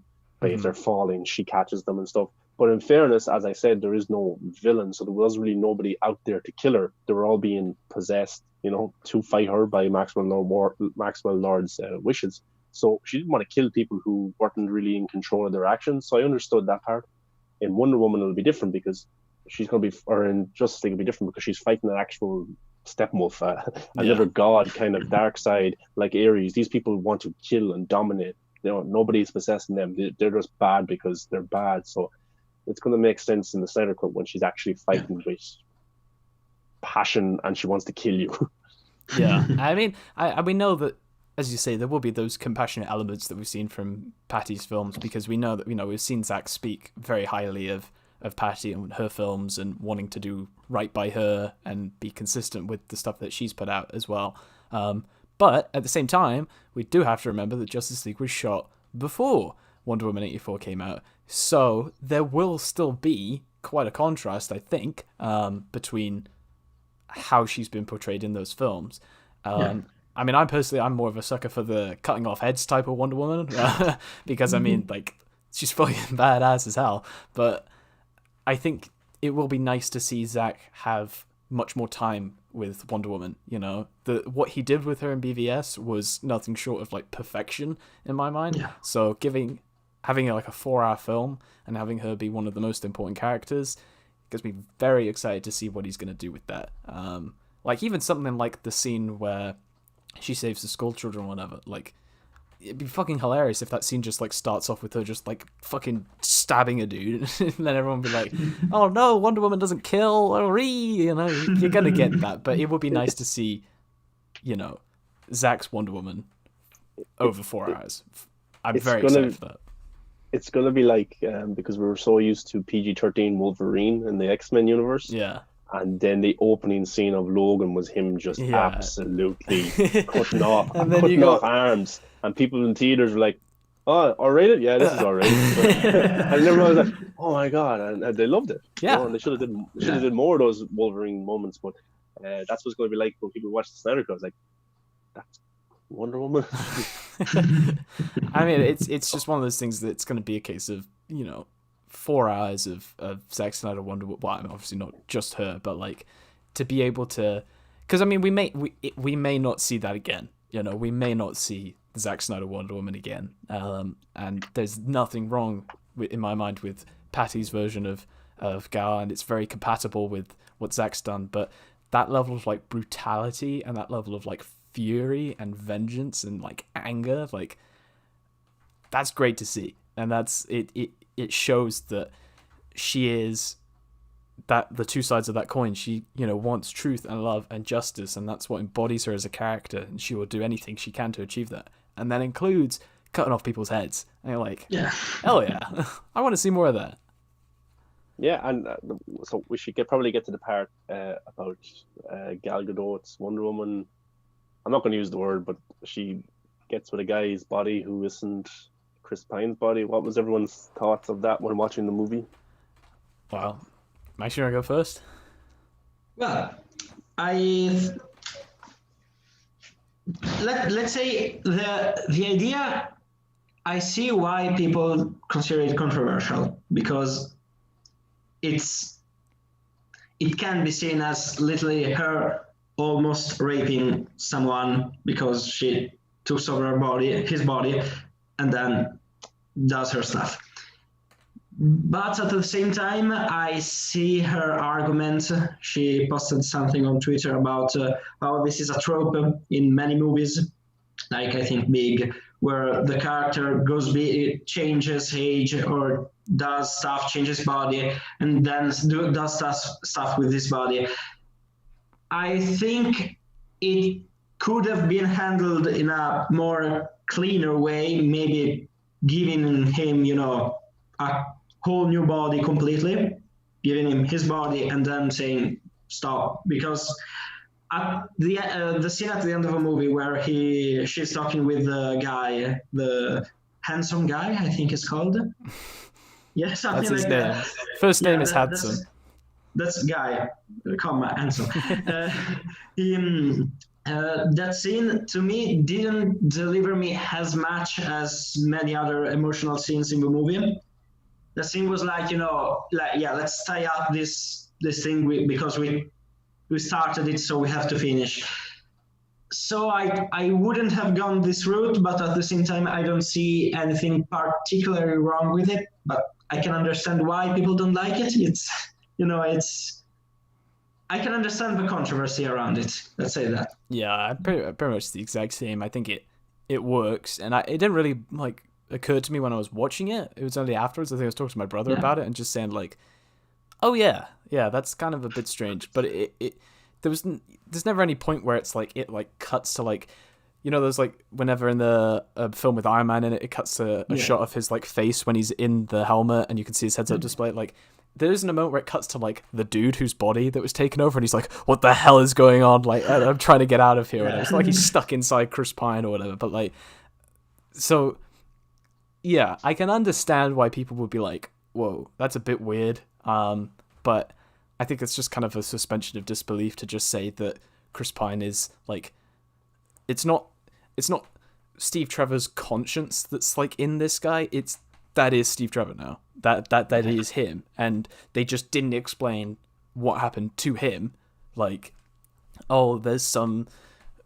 They couldn't have. I don't know why they couldn't have just maybe had Steve Trevor just come back as himself, rather than taking over some dude's body. So that kind of feels more to me like a weird execution, rather than them saying, oh, let's have Gal technically have Wonder Woman technically having sex with a dude who's not like even in control of himself or whatever. It just feels like, oh, we need to bring Steve back. Let's just have him occupy this guy's body or whatever. But to me, it felt like it was Steve Trevor, and this other guy's just off in this like ethereal realm or whatever, and he's just in this state of unconsciousness in this other reality or whatever, and then all of a sudden he's back. But the ethical ramifications, I guess, of what if Steve like never got wished away, and what happened to that guy, like, that poor guy who's just been like living his life, and all of a sudden he's just gone forever. So yeah, it feels to me more of a kind of a awkward execution rather than bad intent. Yeah. She, like, in fairness to Patty, she didn't do it probably in an intentional way to make. Like, she just messed up, kind of. They probably just should have had him come back in his own body, just because it wouldn't, like, there's no theory to go by. What happens when you bring back someone? Yeah.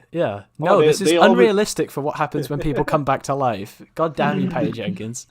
They always appear in someone else's body. Oh, yeah. Okay, cool. But yeah, they could have just had a random body. But yeah, they did mess up there. But like, I have to acknowledge the hypocrisy. Bad words. The hypocritical views on this, because if it was a woman, people would probably be losing their shit even more. You know, if it was a male director and he had brought back Steve or a woman, Gal Gadot in a woman's body, something like that, it probably would have got a lot of backlash for the male director. You know, and I think Patty Jenkins has got some backlash, but probably not as big as it would have been if it was a male director and if it was a woman's body that was being used in that kind of way. So I can understand that point of view as well. Like, when I was watching it, I didn't really think much of it. Until after, I was like, oh, okay, yeah. But I think she was being more of a homage to a 1980s movie that does something similar. And she had a lot of stuff like that in the movie. She was also referencing Supergirl, the 1984 Supergirl movie. She was also referencing Christopher Reeves. So she was doing a lot of stuff like that. I don't think she didn't realize how... Yeah, she's definitely not the first type of person to do this whole kind of like body swapping, body controlling thing before. Yeah. It's just people are bored shitless right now with COVID, and they're probably like, whoa, what the hell happened in Wonder Woman 84? Like, I'm gonna get angry about this. But I can, as Max said, you can clearly see the people who are most opposed to it. You can clearly see where they're coming from, and clearly see like, okay, I can kind of see the issue with it. Like, how did they do test screenings, and nobody at the test screening said, yeah, I think you should take out that part. Yeah, literally all you need to do is just like edit the scene where he comes back to just Chris Pine walking into the room. Like, that's all you need to do. Like, that's really the only thing that needs to change, and just go back to Gal's apartment rather than the random guys. You know, sorted. So I don't know. Like, it doesn't take me out of the movie. It doesn't kill the movie for me, but I can understand why people were annoyed. But what did we think of Maxwell Lord? Pedro Pascal, MVP of the movie, in my opinion. I think this was his movie through and through. Scene stealer. Yeah, he was great. He's doing these paternal roles with Mandalorian, and this one he's just great. He's a great actor, period. But lately he has put out some pop culture great roles, let's say. With Maxwell Lord, he gave us a great villain, but also a realistic villain of the situation he was in. Yeah. He wasn't per se a bad guy. He was just someone that did bad stuff because he was trying to overcome his past bad life. But at the end of the day, he realized he didn't do good stuff. He was bad. So that scene with the son when he's saying, I'm not a good guy, I'm a loser, to me that was very, very honest. Patty uses the word honest a lot when talking about her characters, and I think even more than Diana, the character of Maxwell Lord, or Maxwell Lorenzano, I think he was in the movie. I think that character was really, really complex and beautiful. Yeah, for sure. I think he was just... I mean, obviously had, Mandalorian season 2 just recently finished a while back, and then it was I was already on that kind of like high of Pedro Pascal content, just going like, oh yeah, shit, Wonder Woman's coming out and he's in that, that'll be fantastic. And he was just, his performance was everything I thought it would be. I thought he was going to be this kind of like eccentric, incredibly driven character, and you would just get like absorbed into it, and that kind of that dynamic state of like when he goes to see Diana and Barbara in the hospital, the museum, and he's like, dancing around and he's doing his catchphrase and all that stuff, and then he sees the Dreamstone and it's just, just completely dead face. He's like, that's mine, and I'm going for that. And I mean, it's great to see. It reminds me of things like Willem Dafoe, Green Goblin, like as that kind of eccentric business guy who then all of a sudden is just zeroed in. This is what I need now, and having that like. Yeah, that moment at the end of him going like, oh, Jesus Christ, I'm completely in the wrong. And I can see that. But it was not like the one thing that I loved the most was kind of saying like, okay, maybe I wouldn't go and like try and topple like autocracies and regimes or whatever in other countries and whatnot. But the idea of him going like, making his way to the presidency and then like giving himself power over the president. I'm like, if you were in that position, you'd probably do that shit, wouldn't you? You'd probably be like, oh, okay, like, do you wish for, clear traffic or whatever? Hell yeah, I do. And then all of a sudden the cars are being pushed aside and, like Moses. Great. Yeah, exactly. Parting like the Red Sea. And it's just like, it's the sort of shit that you could see yourself doing if you had that power, just like touching somebody and saying like, don't you wish that, I had a cup of coffee? And then you do, and you're like, whoa, this is cool. You're only going to go up from there. Yeah, it's like kind of like Bruce Almighty, Jim Carrey. Yeah. He had all the power, but he couldn't make people love him. That's the only thing. That's a good kind of parallel here. And also the replying yes to everyone's prayers on the email. Yeah, exactly the same thing, yeah. And then everyone wins the lottery and everyone wins like $10. Yeah. All the people that had to renounce their wishes to make the world work again, let's say. But the guy that asked for a coffee and didn't know, how did he renounce his wish? Well, I think that obviously they were using the satellite technology or whatever, and Wonder Woman was lassoed, so everyone would have seen that thing. So I'm guessing that the implicit logic is that everyone who has made a wish would have been affected and gone, oh yeah, I've made a wish. Like the lasso would have revealed to the coffee guy.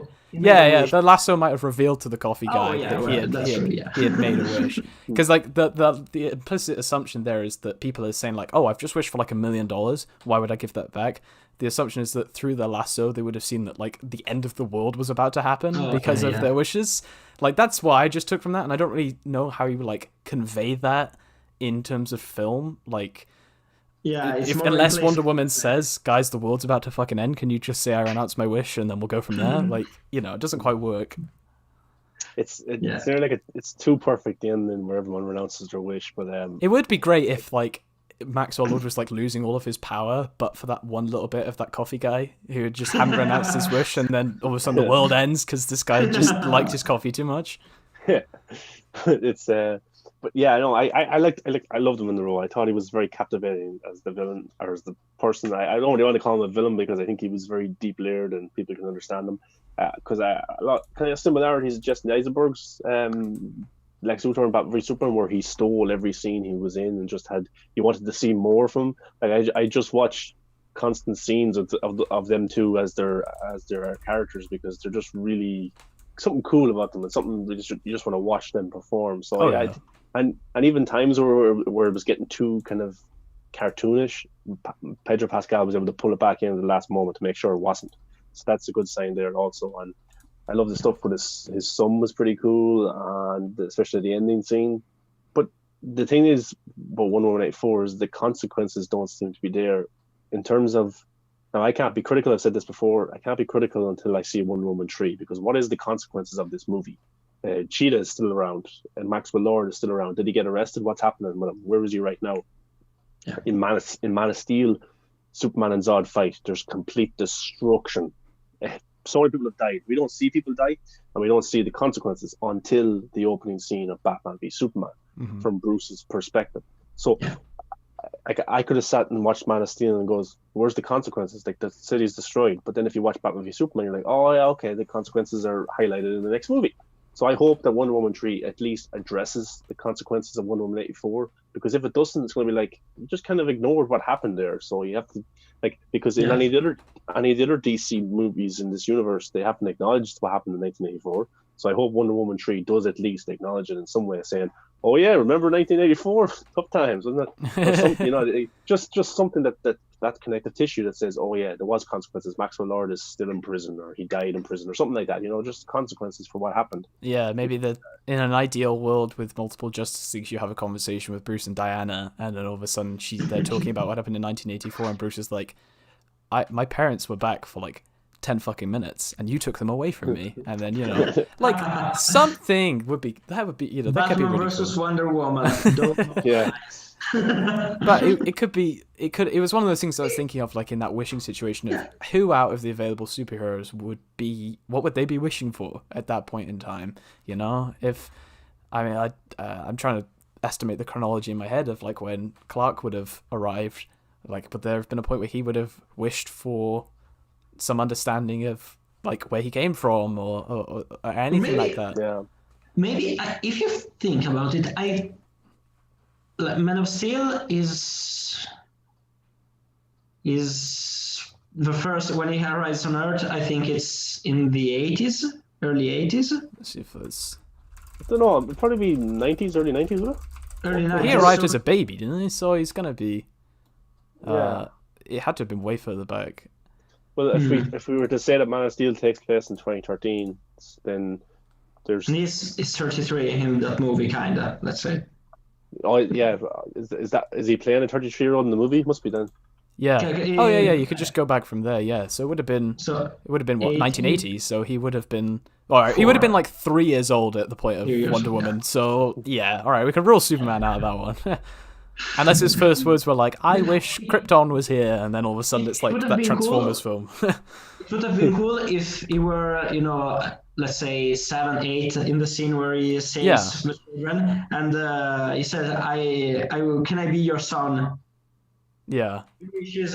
Can I be really his son? And then maybe for 20 minutes or so, he's a human and he's not a Kryptonian anymore, and he has no powers, but he is at home at that point. And then all of a sudden, I think it would have been pretty depressing, because it would have been like at the end, he's like, "Oh, I'm now a Kryptonian again. I don't belong here," and he's just like depressed as hell. But like it's interesting to contemplate the consequences of Wonder Woman 84 for other characters. Yeah. So I fully agree with what you're saying, Sean. It would be amazing to see kind of what the repercussions will be moving forward, and if everyone did renounce their wish. It's cool. Like, it doesn't have to be canon, but it's cool for us to talk about it, and it's cool that we actually know what each person would wish for. Like, we have our own thing here, what we would wish for, but we know what Bruce Wayne would wish for. He wants his parents back. We would know what Clark wished for. He wants to know where he came from.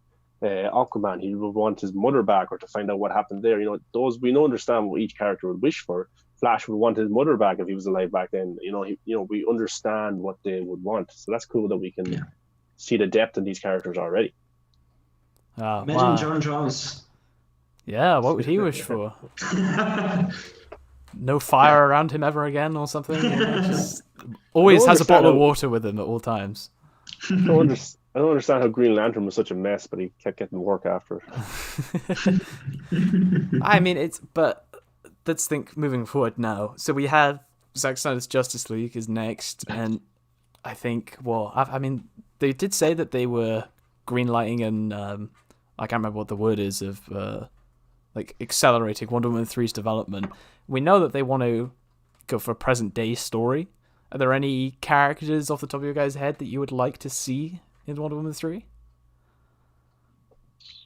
Or any other members of, say, like of the Justice League that you'd like to rock up in the third film? Me, you? You go. Okay. I think that let's say there are two hypotheses. One, in a perfect world where Zack Snyder's Justice League 3 comes out and we all have this beautiful DCEU interconnected with the Snyderverse and the multiverse, and another, what we're probably going to have. So in a perfect world, I'd love to have something like I think it's called Endless War or something like that. A small saga that was in the Batman comic like a few years ago when Bruce was about to marry Selina. Mm-hmm. And he and Diana go into a parallel universe to fight some monsters for decades, for years. And then they come back and it was like, 1 hour. Yeah. In the real world. I'd love to see Diana ask for Bruce's help to go back to Themyscira to fight against. I'd love to see Churchill, the witch. I'd love to see Churchill against them, and I'd love to see many heavy mythological beasts like Minotaurs, Hydras, and having a God of War like movie where she has to save Themyscira by annihilating everything she meets in her way. We're probably not going to get Bruce or. Hey, Patty's listening right now, and she's writing furiously. Like, I gotta take these ideas. But I hope that the last movie brings her back to Themyscira, and that we see her not just as a loving person or as a ruthless hero, but as a mix of both. Conclude her journey showing that she's a complete hero with both rage and wonder, let's say. That's a good summary. Yeah. What would you like? Well, Sean, what did you go for? I don't know if I could top Max's idea. That's pretty, that's pretty damn cool. Well, no, I think there's a few possibilities you could do. Like, I would love to see Wonder Woman 3 where maybe an Amazonian becomes a villain, and Gal has to go back home, maybe to learn a few lessons from her mother, maybe have a little spiritual awakening in terms of maybe she's defeated first and she goes back to home and she has to train and stuff, or maybe she unlocks a new power or something like that. That'd be kind of interesting. Or if they were to bring in Fiora from Man of Steel, that'd be an interesting battle. Also, what was the other idea I had? I think they're going to try and bring Steve Trevor back again at some stage. Would be surprised. Their relationship is so popular, and it's actually the driving force of these movies is them two together. So yeah, I wouldn't be surprised if Steve Trevor, Chris Pine does come back. And I love him in the role. I think he's pretty cool. And for someone who's not a superhero, and doesn't have really special abilities in the DC universe, just a person, he's a pretty likable character, and I'd love to see him come back. Hopefully they make it more sense this time than they did in Wonder Woman 84. But yeah, I'd love to see those kind of things happen. It would be cool to see Cyborg pop up, or Flash, or Batman, but I don't know if that's going to happen because DC is kind of a mess in that aspect. But actually, what I was going to say, it would be cool because Patty Jenkins is doing a Star Wars movie. It'd be cool if Justice League 2 was the Wonder Woman 3 or something, the present day Wonder Woman, or just the Snyder Cut is technically Wonder Woman 3 because that is present day now, Yeah. So that'd be cool if they did, because in a perfect world, Patty goes off and does Star Wars for the next 3 years. Zack Snyder's a hit, and he gets to do 2 and 3 and plan that out. That'd be cool. What you're saying is interesting because Zack said once, I think in a live stream, that maybe when he was breaking down the teaser for Zack Snyder's Justice League, he talked about how the arrow that she gets from Hippolyta in the teaser has a message that says something about Darkseid and maybe something about how she can go back to Themyscira. I think he said something like that, and that could be a pretty big tease to a Wonder Woman 3, I think. How cool would it be like a civil war with all the Amazonians or something like that, and Diana has to go back. I don't know. Maybe if Captain America 3 Civil War was more like an Avengers 2.0, why not just do Justice League 2.0? Yeah. I mean, yeah, I can easily see some kind of Themyscira ending event be the plot for Wonder Woman 3. Maybe they may look to spawn it off, like, I don't know, the repercussions of Justice League, and say like a civil war breaks out with the Amazons because of what Steppenwolf did, like Themyscira is just in ruin, and there's like these Amazonian factions then rise up to try and take control because they're like, we couldn't handle this threat. We should have been able to handle this threat, or whatever. Something like that, I think, is an easy tie-in to Justice League. Having this kind of Amazonian civil war would be pretty damn cool. Yeah, absolutely. Yeah. But hey, Warner Bros. We've been talking so much shit about you recently, but if you want us to come in and maybe write some scripts, write some screenplays, we're here for you, free of charge. Maybe take like 10% of the profit of the movie, but whatever. We won't be racist. Yeah, we will not. We will not. Our ideas will be cooler, definitely. Hey, well, we got some damn good ideas. Amazonian Civil War, but that's what it is. I think there's a very strong connection, but then it's like, okay, I guess putting it bluntly, brand risk. Do you want to be attaching the premise of your film off of a film that is, the Frankenstein movie of Justice League theatrical? Who knows if Zack Snyder's Justice League is coming out on streaming and Wonder Woman 3 is going to be theatrical? Are you going to be confusing people as to like how these plots line up? Whatever. I don't know. Thank God I'm not the one making these decisions, is all I can say. Yeah, I think the people making these decisions have no idea what they're doing. So. Yeah, just throwing a dart at a board like, oh, all right, Themysciran Civil War, right? We'll do that one. That's a good idea. I mean, I'm assuming Patty's taking a bit more care than that, but the others, not so much. Those above are just like, fuck it, Patty, do what you want. And then Patty's like, oh, you guys are kind of dicks. I'm gonna go make a Star Wars movie now. I'm like, oh shit, we need to do something to get Patty back on board. But hey, fast track. That's the phrase I was looking for earlier. Sorry, just came to me. There was an idea years ago because Zach had his own movies, and then it was going to spin off to a Cyborg movie or spin off to and let them do their own thing. Then Lord Miller had their own thing for Flash, and then you had Ben Affleck doing his own thing for Batman. There was this plan years ago, and the good old days. They just kind of messed it up. I actually see a quote here from Ben Affleck about Kevin Feige. It's just come out. He is the only guy in the world that if he told me I know what the audiences want, I would believe him 100%. He calls him a genius. Yeah. Kevin Feige. Ben Affleck called Kevin Feige a genius. Yeah, I read that. I mean, he's got the track record. Like, he knows. Like, you're waiting for the MCU to make that like big step wrong. At the worst, the MCU has like underwhelmed.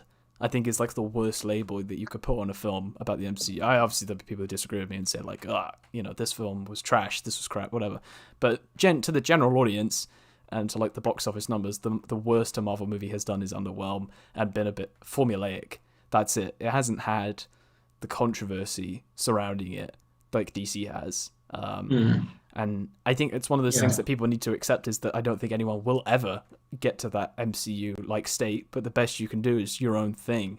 And that's obviously what the Warner Bros. Execs have failed to recognize, is that, I mean, who knows? Maybe if somebody else did BVS, it could have been a completely different situation. Maybe if there was a Ben Affleck film beforehand, before BVS, who knows? All I'm saying, I mean, I'm personally a person who's very happy with the Snyderverse and stuff like that, but it's just one of those things that I guess we'll never know. But the one thing that the DC universe can do is just its own thing, and that works. You may not be making $1 billion every movie, but if you're, getting a film like Aquaman every now and again that breaks $1 billion, and then you're making other smaller films that even like a Shazam that may make like 2 or 3 times its cost, that's still a sizable chunk of change that you're making, and that money in and of itself facilitates sequels, which can then hopefully replicate that success. Like, just do your own thing. Like, that's all you got to do, Stop it. Be respectful to everyone. Oh, exactly. It's just that the most obvious sign of failure for DC is when it's tried to do what Marvel has done. And it's just the times when you've been like the most exciting and the most, invigorating is when you've done stuff your own way. Like, as soon as you announce, we're going to have 2 Batman in the Flash movie, like you said at the beginning, Sean, it's like, people get excited. They're like, hell yeah, that's what I want to see. And when you try and accelerate stuff and try and do stuff that, like the Marvel way, people are like, Yeah. Yeah. A large part of the DCEU, I do feel, is kind of damned if you do, damned if you don't. So you might as well just do what you want rather than try and copy others. But that's just my opinion. Yeah. Yeah, people will shit on it regardless. So. Yeah, exactly. There's always going to be hate there, but we can enjoy the movies that we're looking forward to, which is Zack Snyder's Justice League in March. So yes, this like most tainted, but also least tainted film in DC's current slate. It's like it has all this chaos behind it, but it's its own beast, and it's something fresh to look forward to. Who doesn't want to see a 4-hour Justice League movie? You know? Can't wait. Absolutely. Oh goodness! Well, look at that. We just hit 2 hours bang on. That was an hour for each topic. I think that works out quite nicely. I think unless anybody else has anything to add. No, just good discussion about the whole Ray Fisher thing. Some good points in the chat. I think just a chat there from Ali Cultivated says Hamada is basically an extension of Jeff Johns' legacy. He will try to squash any thought of a Snyderverse continuation. Yeah, I pretty much agree with that as well. But yeah, I thought the comments for both topics were pretty good in the comments. Thanks everyone for watching and great engagement, and thanks Max for being a special guest. Thank you to our special guest on the 10th ever episode. For real, you were amazing. It was really nice talking to you, and the comments were really, really fun, and talking with you were incredible. It was incredible. So thank you guys. Awesome. All right. Well, thank you guys all for watching. This is great. In terms of Hamada trying to squash Snyderverse continuation, the best we can do is make the Snyderverse as big a success as possible. At the end of the day, money talks, and that's probably the main reason why the Snyder Cut's coming out, is because there's money behind it. So, at the very least, support the hell out of it. If you don't like it, you don't have to. Gun to your head that you got to support this, but that is the best way that we're going to get more Snyderverse. So, you guys know what to do. Yeah. Thank you all for watching. Thank you so much, Max, for joining us. Thank you so much, everyone in the chat. We will see you in the future. I'll see if I can play some nice music to play us out. But thank you, everybody. Yeah. Bye-bye.